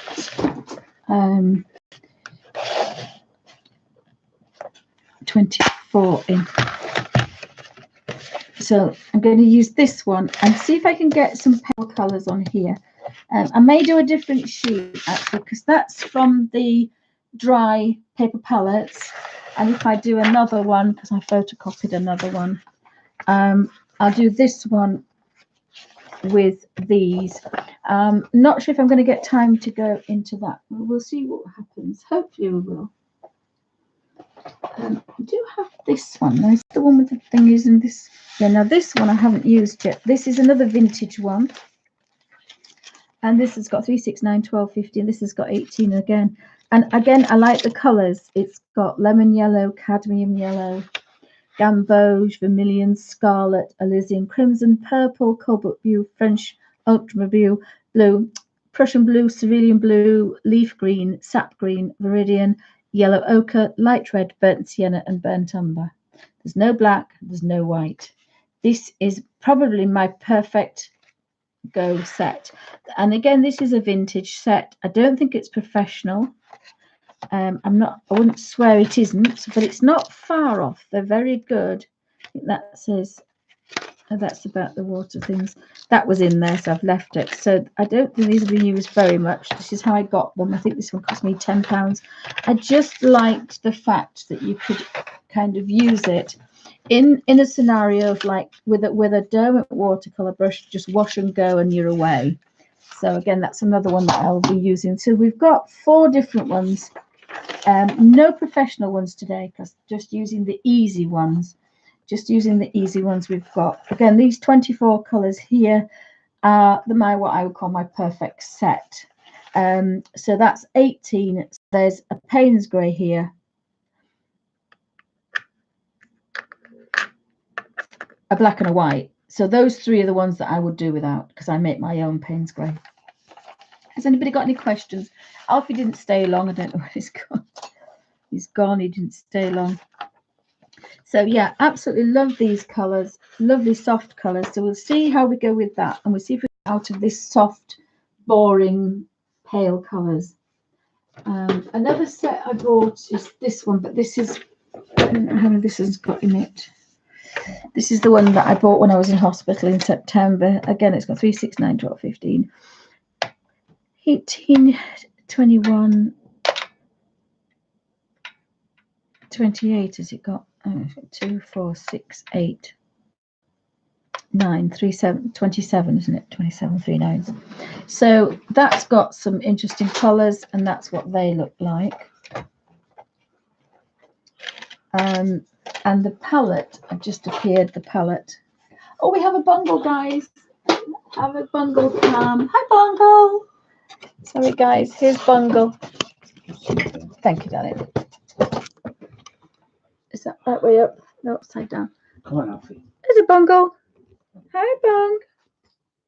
And Alfie. Bungle. Puss, puss, puss, puss. Hi, Bungle, darling. Hello, darling. Hello, Bungle. Puss, puss, puss, puss, puss. Bungle. Hello, darling. There's Bungle. He's looking for his girlfriend. Yeah, here he goes. He's going to find her in a second. And she is still fast asleep in the pot. She's not even put her head up. Oh, she has. She's watching him. You see, look, he's found her. How unusual for him to like Jessie and Jessie to like him. Bungle!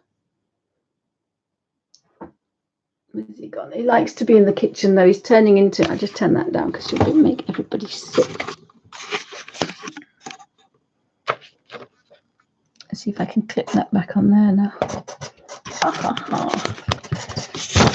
I should never have taken that off. There we go. There we go. And then Toffee normally stays in the other room, so there we go. So hubby's made me a cup of tea, bless him. So I'd go through those. I'll do that. I was going to show how to make the Stay Wet palette and do the acrylics for the altered books. So I shall do that page with those 4 or 5 different ones, and then I want to go through my altered books and have a bit of a play in here. I don't like the big strokes. That's because of the paint I was using. So I think that was a better one. I started using my acrylics. They are student grade acrylics, and I think they work a lot better. There is a video on this one. I just want to make some of these go behind, and so the birds will pop back out again, because they've got much of a muchness in there, if that's the right word I'm looking for. So I want to have a bit of a play, and then put the snowflakes in. So I have a new book to alter. So if we get a chance today, that's something I'd like to do. We'll see how time goes. Just have to have a mouthful of tea. Here's Bungle. He can't help himself. He has to go see her. Hey, Bung. Hi, Bung. Hello, darling. Do you want me to move that for you so you can have a comfort? I'm going to go in this hammock. I know you love her, don't you? You can fit in this one. It's a bit of a breeze, but you can get in there. Do you like your hammocks? Yeah, they're both in their hammocks. You actually could go up there, I suppose, if you really wanted to.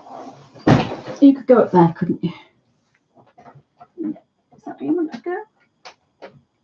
You'd like to be up there. It's a bit of a madhouse here. It's a bit of a cat house. Oh, Jessie absolutely loves. She's talking away to him. Hi, Bungs, how's your nose? Bungle's still snotty. We rescue all sorts of poorly animals around here. So Bungle's still snotty. Jessie can't be rehomed because she's been so traumatized. And the same with Betsy. Betsy was another one. Yes, Dal, I found also, I was really poorly the last.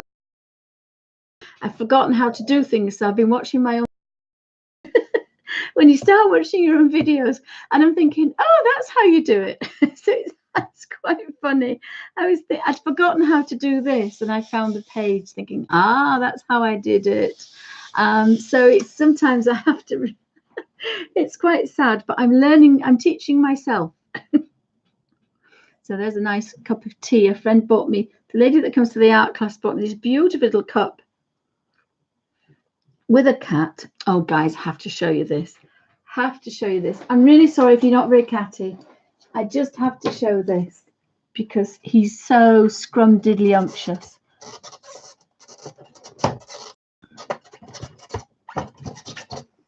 Look at that. Isn't he scrumdiddlyumptious? And then she's there watching him because she adores him. Hi, Bung. He's so beautiful. Yeah, he just fits in it. He's been in the hammock. He's been in the little hammock. And she's just sat there. Jessie Doodles. But Bungle, bless him, I don't know how he keeps himself in such fantastic condition. But he does. Isn't he beautiful? He's so shiny. Bungle. He's got a bit of attitude, though, I have to say. He loves Jessie, but he's really naughty to our old cat. So, and these will be sorted out soon. So all the art stuff is going to be quite handy for me. But it's hard to show you. this is the cat room, and it's kitten season coming up. Shouldn't say that, but it is kitten season. So unfortunately, there will be some other monsters here soon, and I should call them delightful little monsters. Anybody remembers the ones we had? We had some wonderful little monsters. Oh, and here's the Elf Master. Hi, Elf. Been out in the car. We still got his seatbelt attached to him. No, you can't come up here. You can't come up here yet. Oh, I've just kicked his seatbelt. We have he's got a dog lead and it's got a seatbelt attached to it. So it's a dog lead at one end and a seatbelt attachment at the other end. And he's just wandering around with it on. So where shall we start? We'll start with this first. So I'm not sure if this is the right thing to do. I'm having to, because I'm on slant, I'm having to put that up there. Having to, what I'm going to do is just spray it about 4 inch, about a hand span or a finger span away, whatever that is, away, all over fine mist. But obviously I don't want to do it over there. So everything.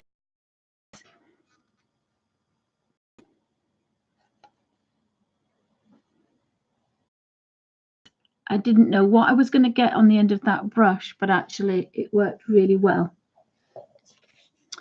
Again, just a touch, a pin. Think where it's going to be the darkest and then work down.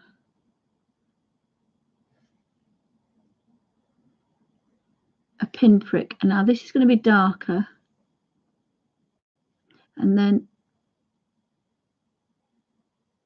the face. And I've still got colour, so I could go over the nose so it's pale, and then the hand and the other hand over there. Now I'm going to put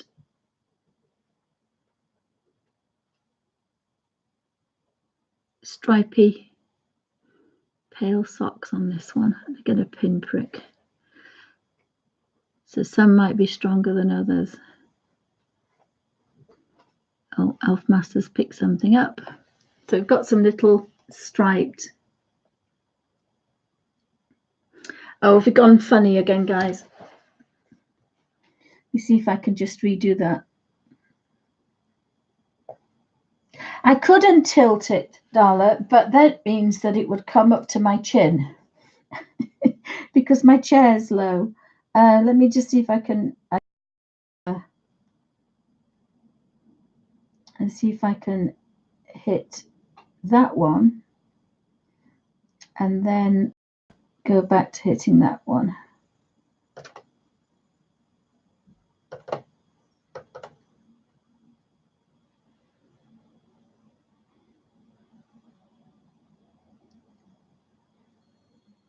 See if that makes a difference. Did that make any difference, guys?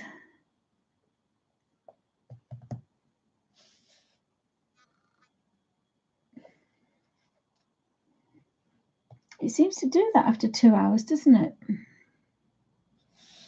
The only thing I could do is stop the video and start again. So is that any better, or shall I stop and start again? It's the internet. That's why it's just I'm really worried about spending a lot of money on installation and then it not working.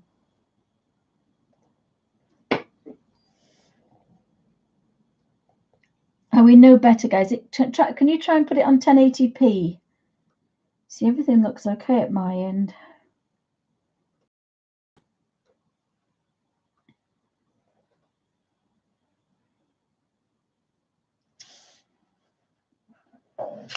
I'm sorry, guys. I thought I think it's mine. I think it is mine that goes a bit iffy. Let's see if we can make it focus on something.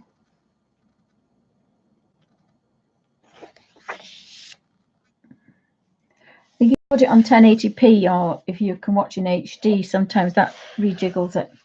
So that was my next thing, is to actually put the internet on the thingy, because we've got the new camera. We've got the Logitech streaming HD camera, and it hasn't really done very much difference.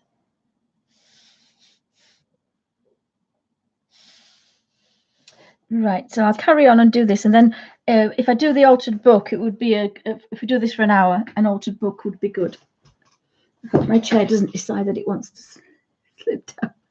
So it's already up to my neck on the table. So if I tilted it, it would, I could put my chin on it. So that's why I'm working on a slant.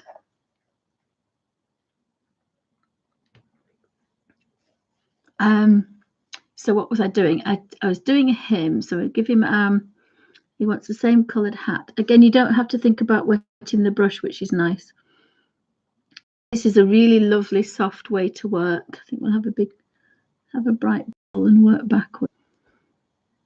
And I literally am touching the tiniest little bit. In fact, I shouldn't have probably wet them. They would have been better if I hadn't wet them, because I've got a wet brush. My brain's not obviously working in. Now I have a mauve, so I'm just going to stroke the mauve and see if I can get.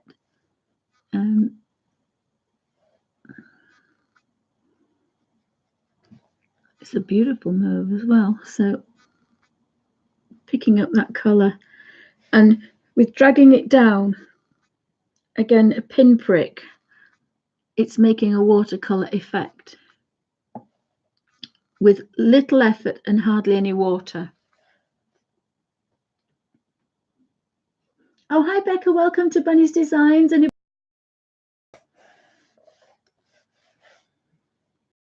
think you've got a lot of colour. Think where it's going to be the darkest, which is going to be under there, but actually I didn't think of that, so we'll put that there.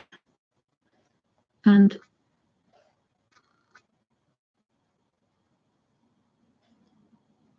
at the top, that's Bungle that you can hear chomping. He's having a good old wash. I'm always amazed, because although he's a snotty boy, he's always so clean. I wonder if she'll have to do her pink shoes. Maybe she'll have to have. We could do her little brown shoes. Prussian blue shoes, I think, perhaps. Little blue shoes. Don't know if blue and purple go, but she's got Prussian blue shoes on there. But that very pale Prussian blue is almost like a duck egg blue. It's very pretty, is that? So thank you for joining me, guys. Oh, we've got some sunshine. We had drizzled earlier today, but now we've got lovely sunshine.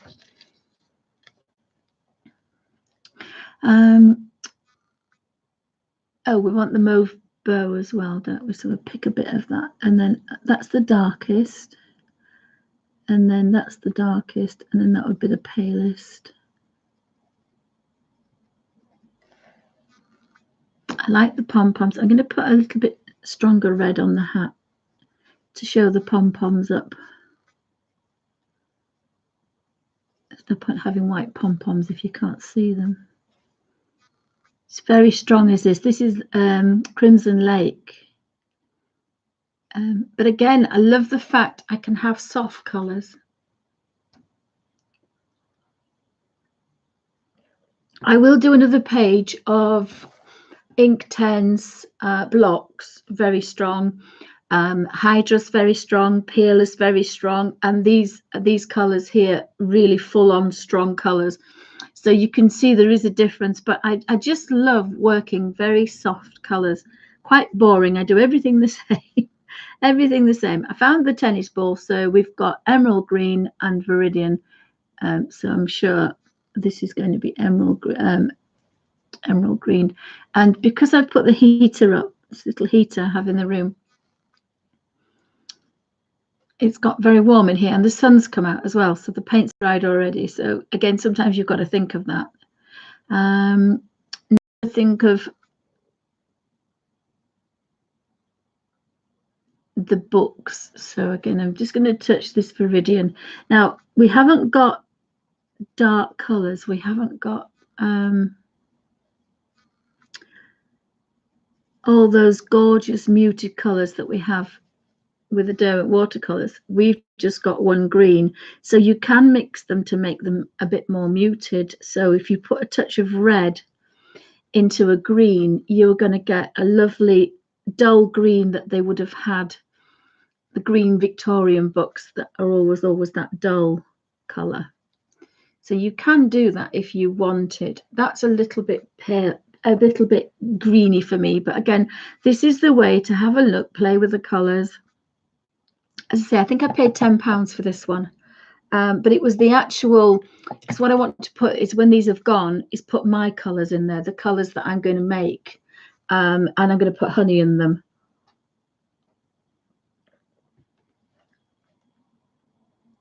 But I am going to mix them from 6 pigments. So again, you've got to really look at the pigments, because I like the fact that I've got 6 colors, if that makes sense.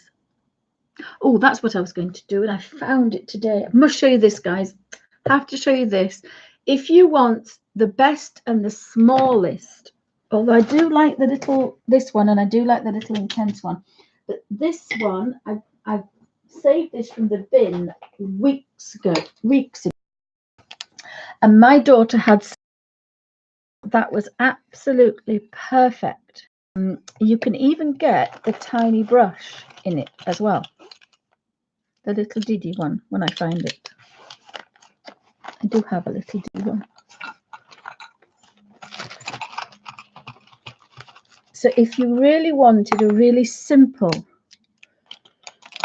so this is the one that I was going to be putting the colors in, but I will be putting, I wanted the Senilia ones, but I just can't justify that at the minute. But what I'll be doing is putting my professional watercolors, my Winsor & Newton professional watercolors. I think I did buy a purple. I don't actually know where they are, but I just thought that would be absolutely perfect size. So always look, if you go around the pound shop and the cheapy shops, the B&Ms, and I don't mean to be derogatory, but cheapy shops, all expensive ones, beautiful ones, when you've finished using the makeup, wash them out and have a look at them in a completely different light to this. And I think this one was for lipstick, so probably that's why it had a proper catch on it, because they were a little bit sticky, these lipsticks, and it took ages to get them out. It wasn't easy, I can tell you, because they were very oily, because lipsticks are made of a kind of a grease. But I just thought that would be absolutely perfect. So I will be doing that one very soon, because I want to take that with me. And of course, sometimes I've got, I never use it very often, but when my daughter got married a couple of years ago, I've got some beautiful makeup compacts and them out. So think about them. It has to dry, but any liquid, that's why I'm, again, tight Yorkshire lass. It's not often I buy these pans, because I like to buy the tubes, and I may try to mix a few of my tubes from my 6 colors and put them in something like this, because I just love my colors, and tubes go a lot longer. So you've got the, you can also use them as a wet watercolor straight from the tube. And when you see what I do is metal and it sits on top, that is to me absolutely perfect. And I've gone off the plastic. Even I think this could be melamine. It's a very strong plastic, if it is a plastic. Really convinced it could be something else. Oh, look at my beautiful boy. I love my beautiful boy. I'm sorry, guys. So sorry. Look at my beautiful boy. Isn't he just scrumdiddlyumptious? He knows he's beautiful. Are you beautiful, darling? And he's looking at the camera because he knows what it is. When I had the desk, he used to sit at the desk and look up. If you look at any early videos from last year, He knows it's the camera. He knows what I'm doing. Don't you, Bungle? Because he used to stand and look upwards to the camera. He just knows. It's a fine set of tussie pegs. And then little Jessie's fast asleep behind him. There's a contented puss, aren't you? But he's got a snotty nose, haven't you, Bungle? But he's such a delicious man. He's beautiful. Where's your tail? Sorry, guys. He's just scrumptedly umptious. I can't help myself. He is so spoilt as well. He is spoilt. I do have to say that he is spoilt. He is a spoilt boy. Oh, hi, Nikki. Welcome to Bunny's Designs. Anybody else popping in? If I've missed you coming in, we have sunshine. It's against my screen. We have sunshine. We have sunshine. Sorry, guys. I couldn't resist my little boy. I've got an avalanche going on. So yeah, these colors again straight out the tin. So of course, Derwent watercolors, we've got 72 colors to pick from. There's 72 Inktense. There's 24 graphite tint. There's I think I've got 100 and some Neocolor 2s, and there's about 60, 30, 50. Almost 50 colors in the Peerless. So of course we've now gone down to 24, but we can still do light and dark and light and things. And again, it's so much easier with, I've just missed a little bit actually. It's so much easier with the Derwent water brush. Touch and go, that's what we call it. It's not wash and go, it's touch and go. Should be called wash and go actually, but we can't use that. I just love watercoloring. It's just so easy.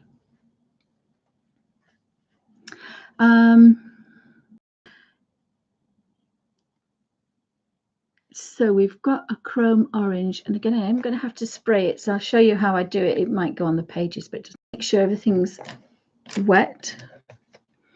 And then I have a damp brush as well, so that kind of does help.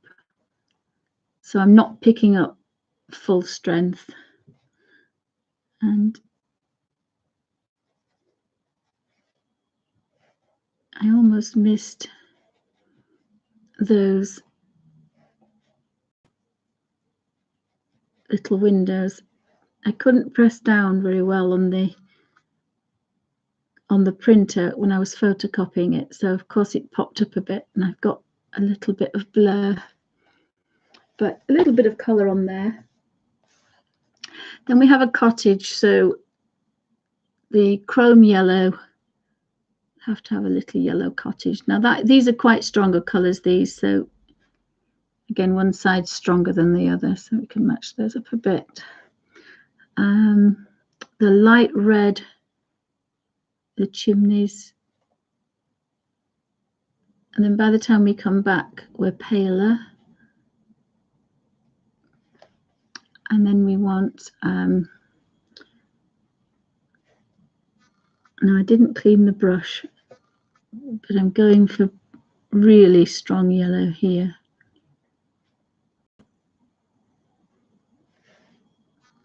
For my little lighted lit windows, and got some more. I've just got this obsession with the yellow for windows, a warm yellow, so it gives out a warm glow. He's not having any attention. Oh my goodness. You can't, oh my goodness, what was he doing? Oh my goodness, he's such a big boy. Whoops, you nearly fell off then. She just looks at him going, I love you, Bungle.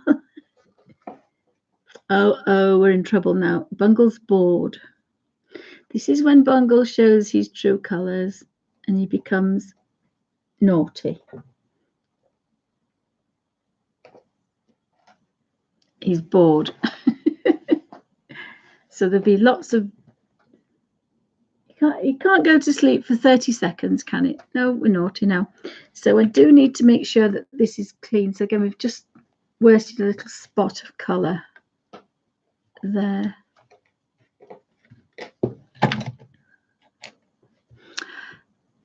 So we really do with a little bit of,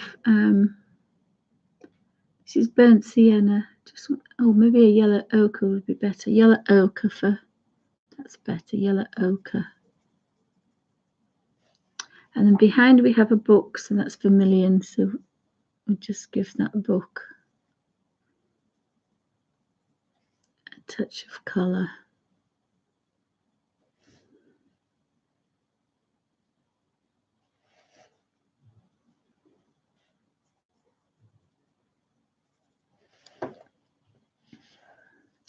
And then we have a cobalt blue.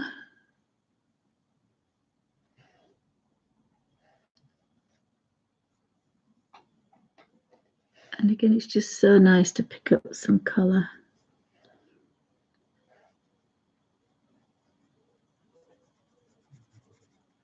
Oops. If you do go over your yellow, you'll end up with a green. So that's what I've got now.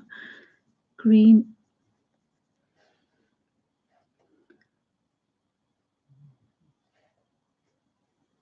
And then you can just put the shadow down that far side to show that it's a book.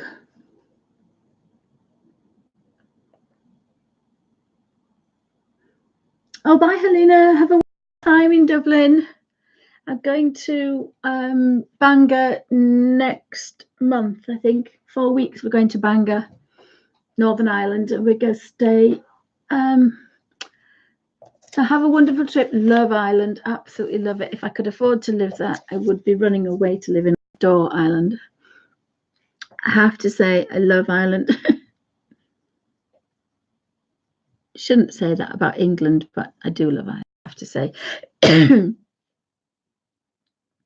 So that one is Hooker's green at the bottom. So it's a bit stronger. Whoops, a bit stronger, but it's a green. I don't know what that is, but I've got a little bit of green on there, so I'm just going to get rid of it. Could be a tree. Yeah, Bungle's on the prowl. Sorry, guys, just going to have to drink. It's the only drink I've had for a while. Has anybody got any questions?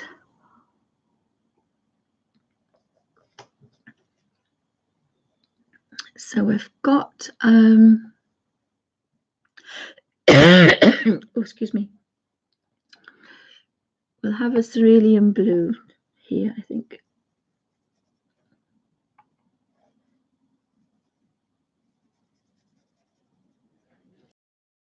Oh my goodness, right. And I do like that mauve.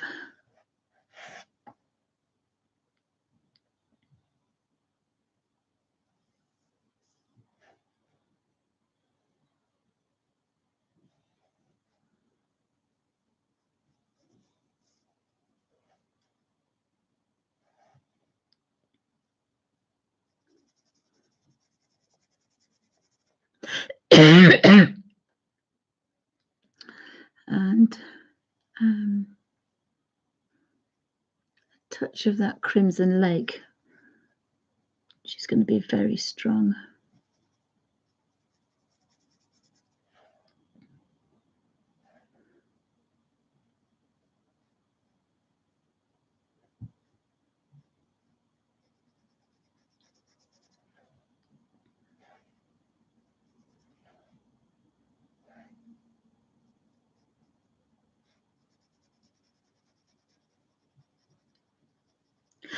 Oh, excuse me. But being a watercolor, although we don't want to rub too much, we can blend that away down to a lovely watercolor. Oh dear, excuse me. So I seem to be working a bit stronger.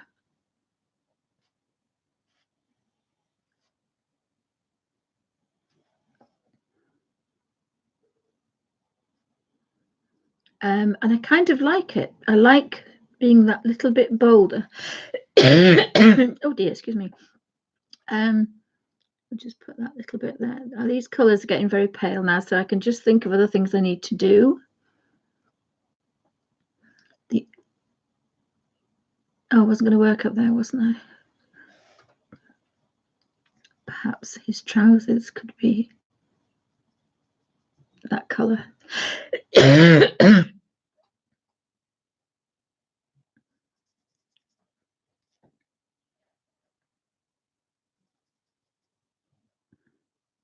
That's a pale ochre colour, and you can have blue trousers or a blue jacket. I'll give him a blue jacket.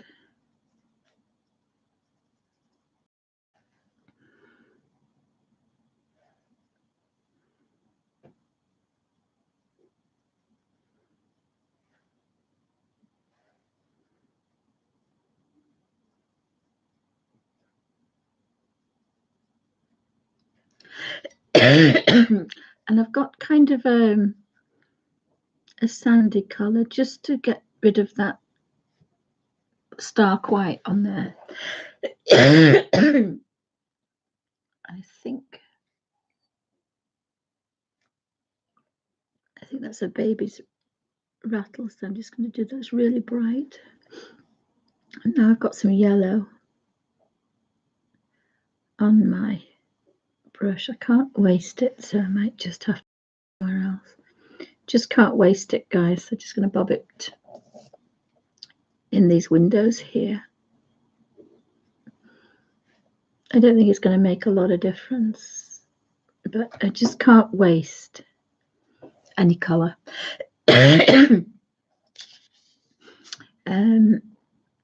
Now, some of the other pages I do all the yellows first, so it depends what mood I'm in. So then I want a strong red. Oops.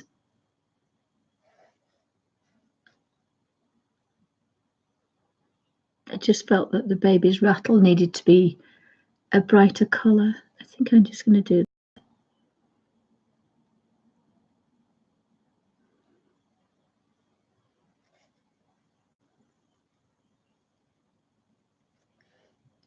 And then the last colour would be cobalt blue.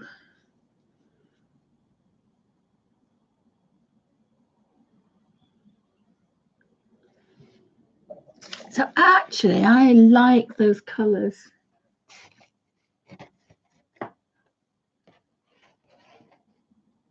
See if we're going to focus.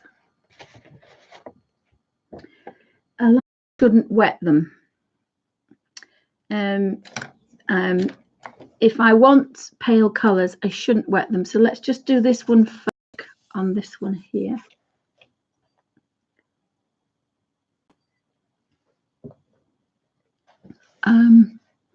So that one's black this side this time. Oops, really strong colours. But picking them up when they're wet, when they're dry, makes a big difference. But again, I can get a watercolor effect. So make sure that's dry. The next one is burnt yellow ochre. Again, about a pinhead.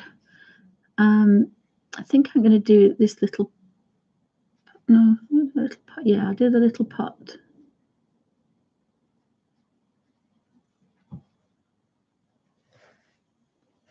And then we've got kiwi. I'm going to do this little book kiwi. Again, they are quite strong, these colours, so not quite a pinhead colour. What's next? Teal green. So I'll do this one, teal green.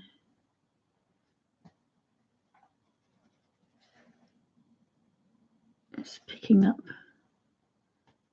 this colour. And you don't have to do a lot of work if you don't want to, because we've got that grayscale.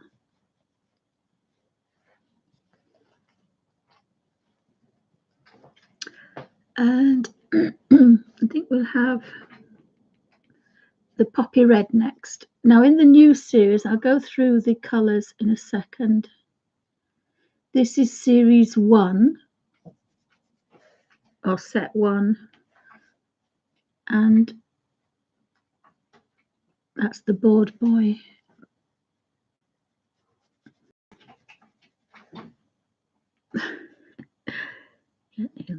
He'll trash the curtains if I don't move him in.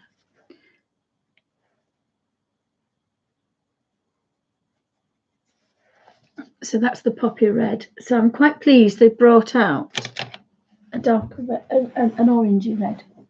Let me see if I can get him. Hello, darling. I take it you want to go in there, Bungle. There we go then. Off we go then. Thank you. Boy.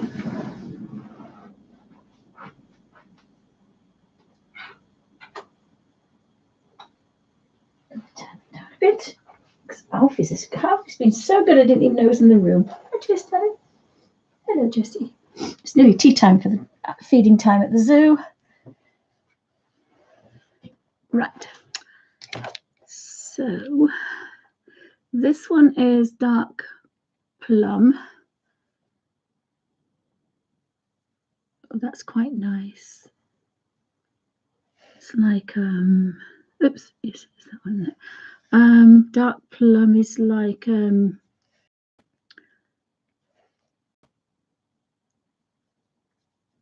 would think it was more like an aubergine colour. So I can put that down there. Now you don't get a lot of wiggle room with these. They are very strong, and then that's set, so you can't go back in and give it a bit of oomph.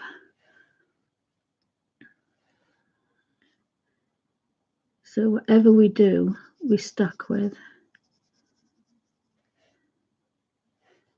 And it's not impossible to pick up a tiny amount, but it's not that easy. I would actually, I think, like a line down there. Again, there's no reason once it's dried why you can't go back in and give that just that little bit of stronger colour. And what else have we got? We've got this mango.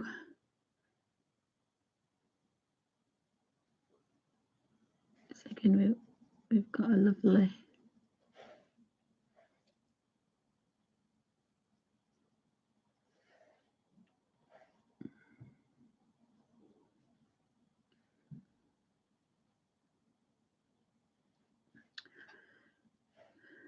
and then a mid ultramarine.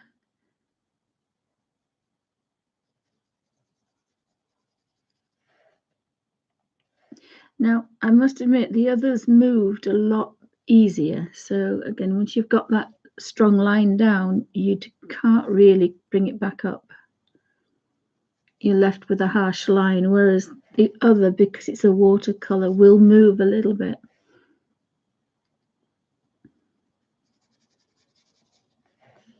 So we've got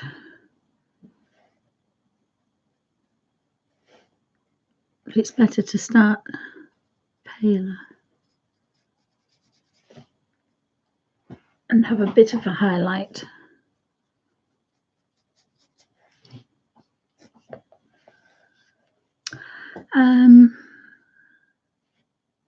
This one is bright blue, so we'll put that one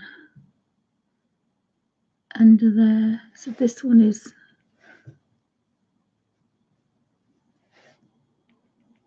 like a cobalty blue.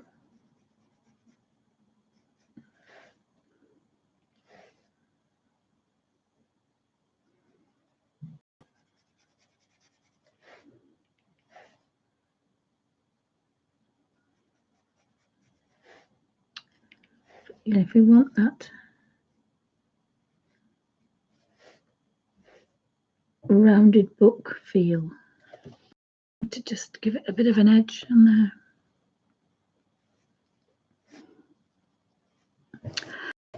And I think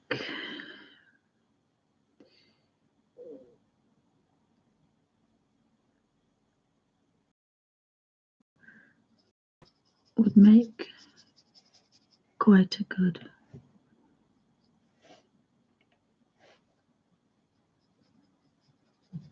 I'm using it stronger here, so.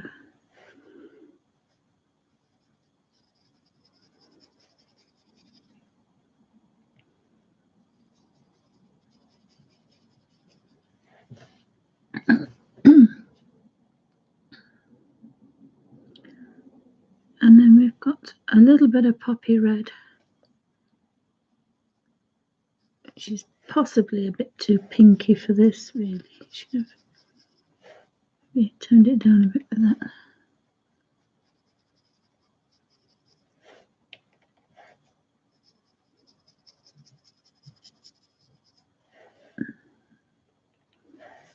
They are quite forgiving, these, I have to say. They are quite forgiving, so.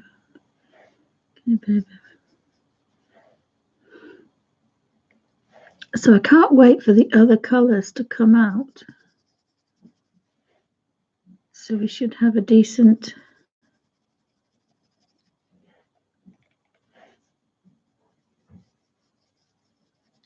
set. So not as bright, but vibrant probably is a better word, I think. And then I think at the end we could have a yellow at the end.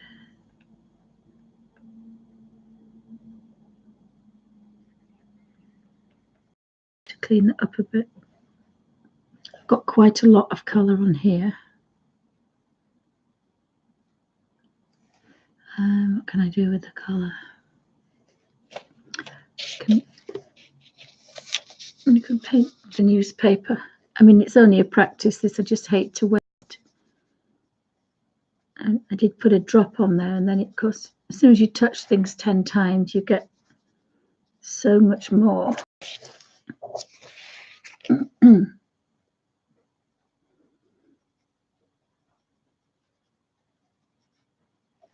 then we can squeeze that and clean it properly. It's very difficult to mix paints with a Derwent brush because you don't want it up into there. You want to keep it further down.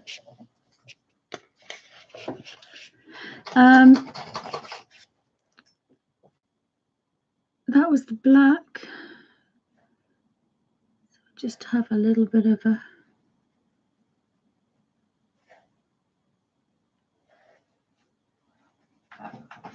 play on there. Now Alfie wants to go in the other room now.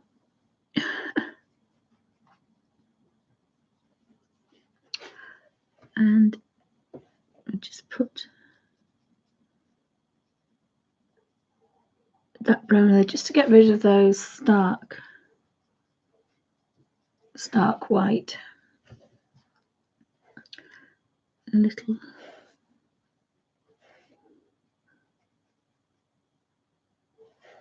blue door. Alfie, little green shutters. Kind of like those, a bit stronger than the ones I've done before. The others were very muted. If you can see the difference.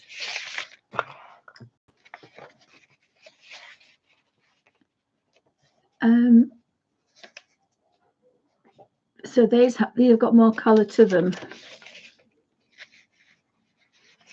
than the bottom ones. But actually I kind of like these, and it is quite a nice way to work. I still think my fave is these, although these are growing on me, I have to say. So we'll keep going with our stronger colours. So the next ones to try, and I haven't tried these yet, is this another vintage set of Rowney. Love the colours.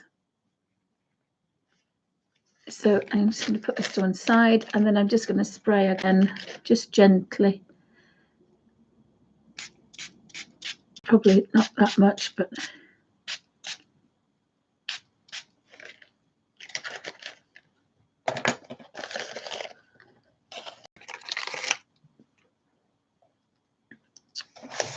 so I'll put that up there.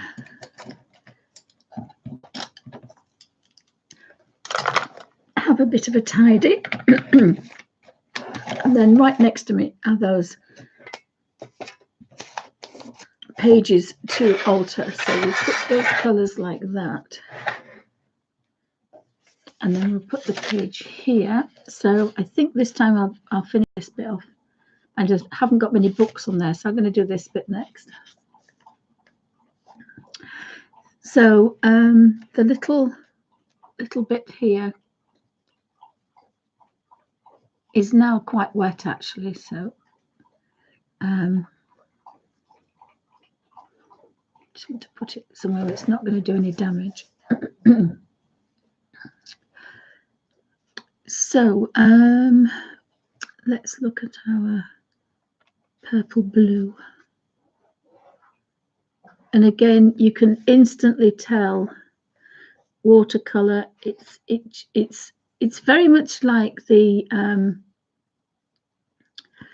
colors when they've got honey in them in the binder. They just blend and just are beautiful to work with. And I get that with these, even though they are student grade, I just love the way you can tell the Inktense, as much as I love them, you can tell they're not a watercolor, they're an ink, because these just move beautifully.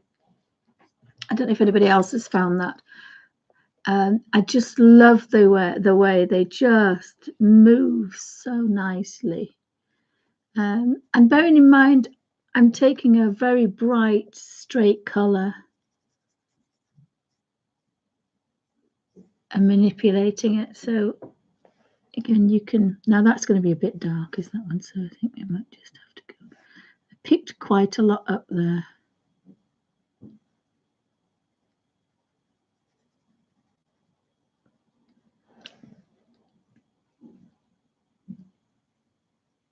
I have to clean the brush because I did pick quite a lot of colour up there.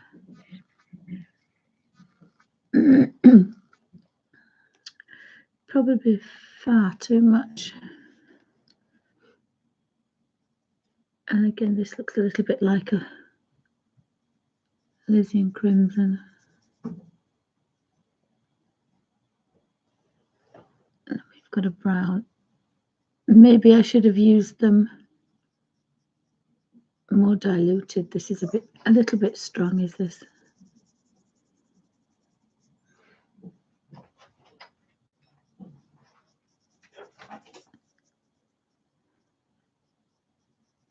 Unfortunately, when it gets to feeding time, everybody wants to go out.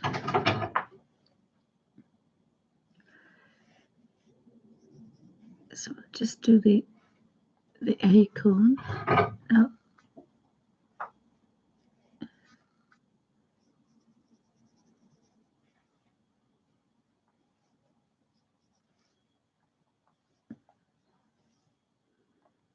how strange.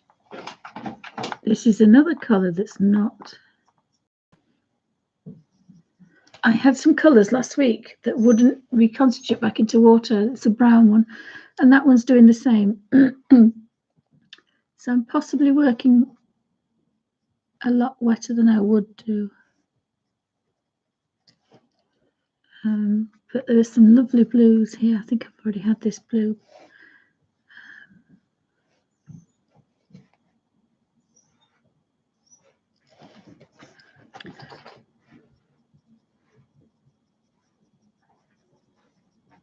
Unfortunately, Alfie wants to be outside. So I've got some little ones. So thanks for joining me, guys. Hope everybody's having a lovely afternoon, depending on where you are on the planet.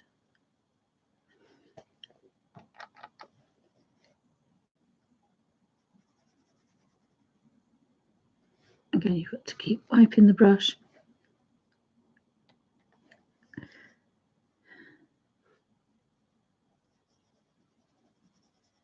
You can get some pale colours, you just have to be a little bit careful, because being a watercolour and being wet, it's full on colour. And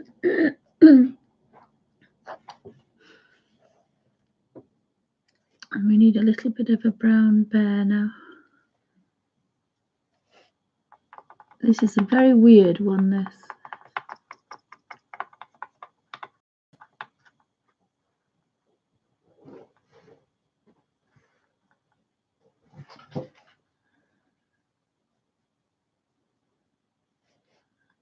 To all the dark areas first, and then we could come back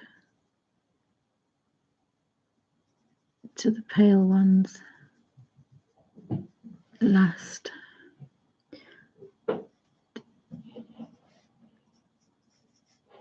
And while I have this brown, this possibly is one of the colours that I would use for the labels. A kind of almost dirty watercolour. And again, makes a difference when it just takes off that stark white. And it makes it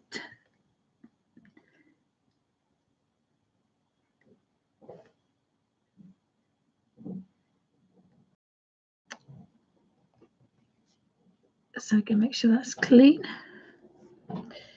So I've used, you can tell there's more water there because it's bucket more. I've used more water. But obviously we're using wet brush onto wet paper, so we're going to have that. We're not using it as dry. But turn it over. There's a little bit of crinkle, but not much. So that means that we can actually do that. Let's have a look. That's that green. That's that green. Haven't used the purple, movie purple, so we'll have a purple one where it's strongest. And again, it's a pinprick because it's wet. If you use a pinprick, you are going to get the palest of colour. And then we obviously need to do our little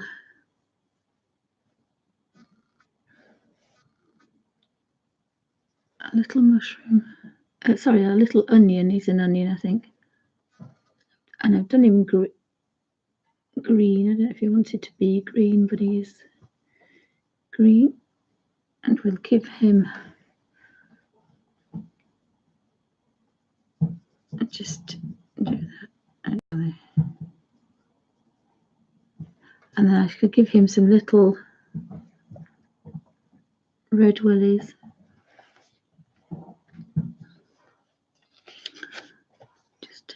Oops, I found some green in there. That was silly. I found some green.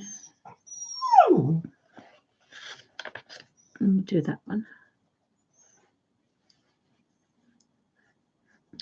I do like those colours. I like the colours, I have to say. I'm just going to do. Oh, shush, shush, shush, shush, shush, shush. Good boy. I think I'm going to do these colours for the trees. Just a tiny little bit of olive. And this one will be paler. Alfie, shush, darling. Shh, Alf. Good boy. You're okay. Daddy's outside. He wants to be playing outside with Daddy, don't you?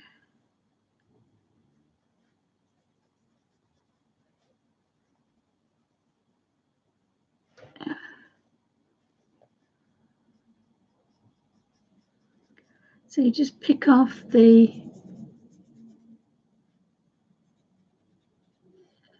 darker ones, and then when we get again that pale, we can just gently mull over, and it gives just to take off that stark white.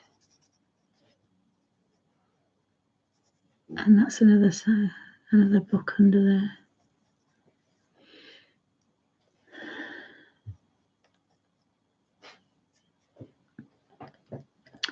And then the very bright yellow.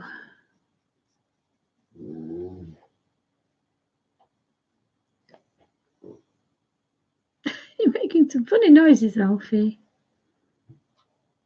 Are you not? And he wants a bit of a colour on his face. And then we've kind of got that apple colour.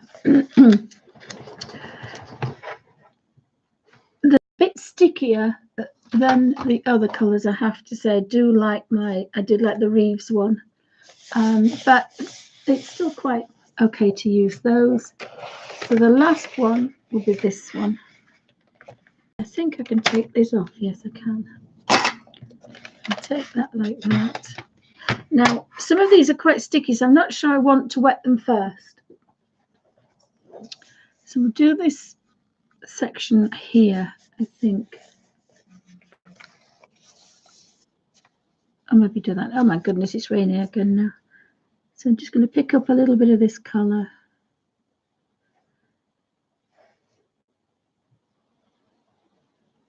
And again, this is a cadmium red, this, so it's very strong, but I'm not picking up much colour.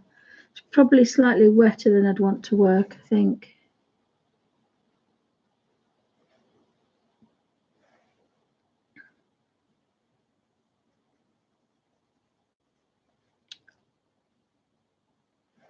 I suppose if it was fair, I would have to wet them first. So actually, I think I was going to not wet them and then wet them, I think, wasn't I? I forgot about that. So we can just darken that one up a little bit. Find my little spritzer. Ah, I found the thing I must have put for here. I found my little sponge.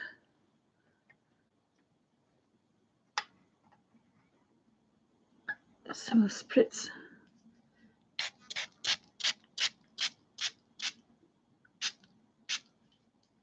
that.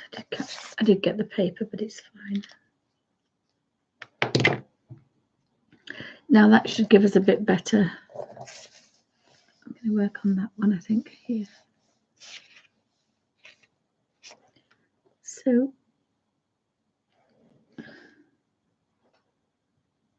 like a turquoisey green for the boot.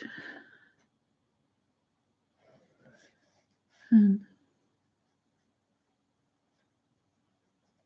an ultramarine blue, I think, for that one.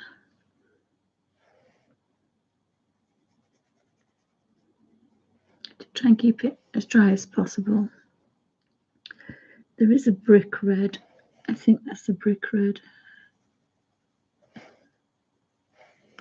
So they're a lot easier to use when they just have that fine spray.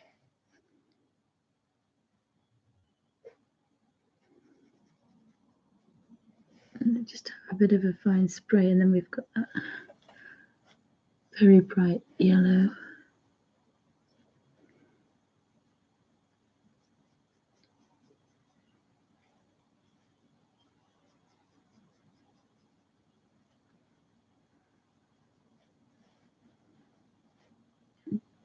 Bright yellow in that one.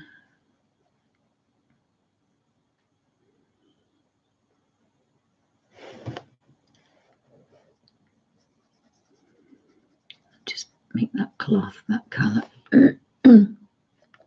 Clean the brush, and that's a bit of an olivey colour there.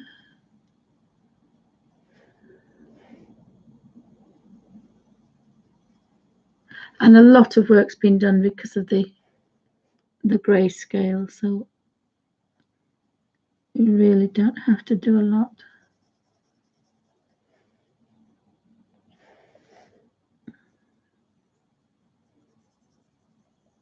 But again, this is where you can experiment and do stronger colours.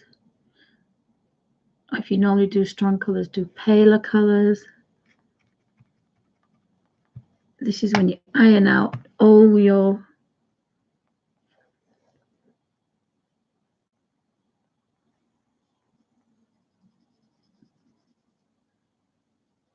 and again, being a watercolor, it melts together, so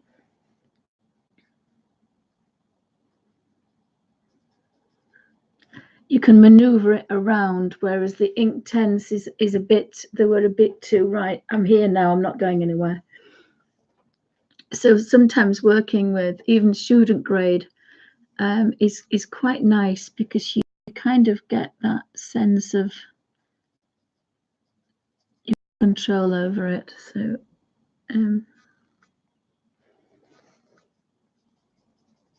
just did it on the teasel and the wood, wooden things. And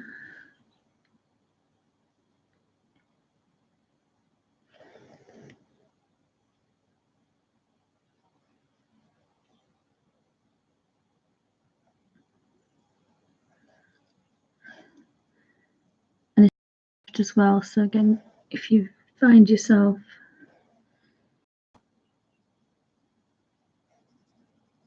you can, without too much rubbing, which of course you can't do, you can get rid of that kind of colour.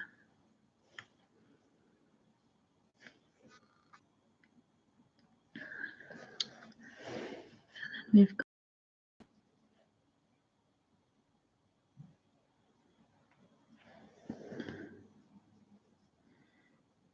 beautiful purpley mauve colour, isn't it? But because it's been a watercolour, it kind of melts, and that's how you can get a really nice effect. I'm going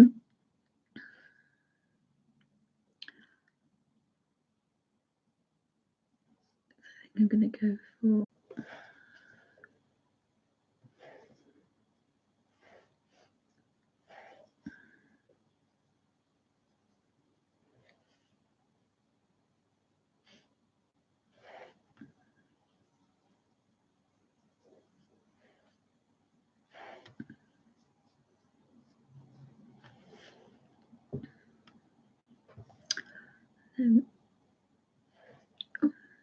missed the bottom of that book. Quite enjoyed doing that.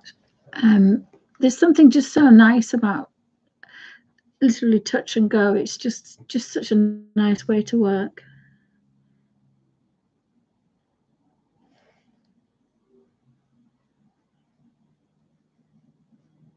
It really is such a nice, peaceful way to work.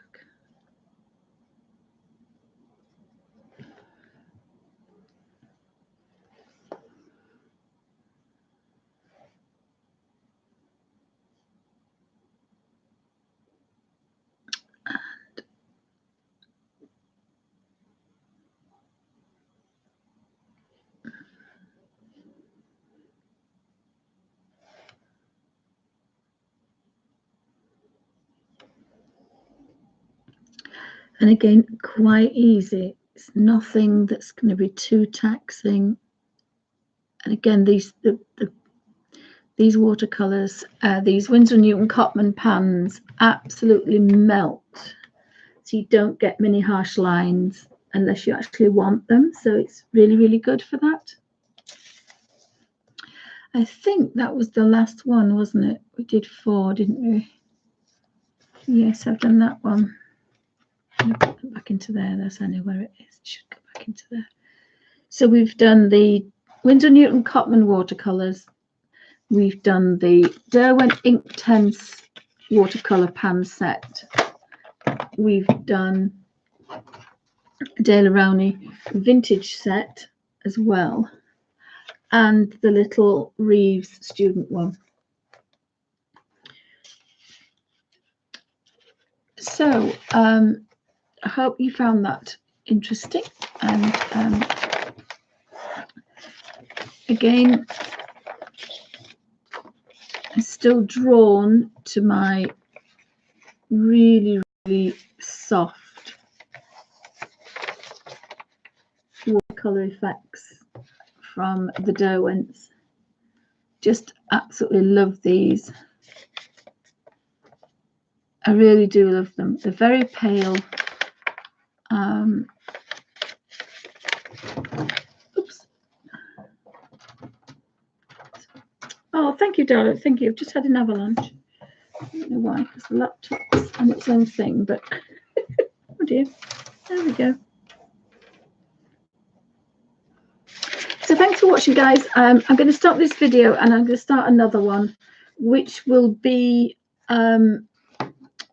working in acrylics on the altered.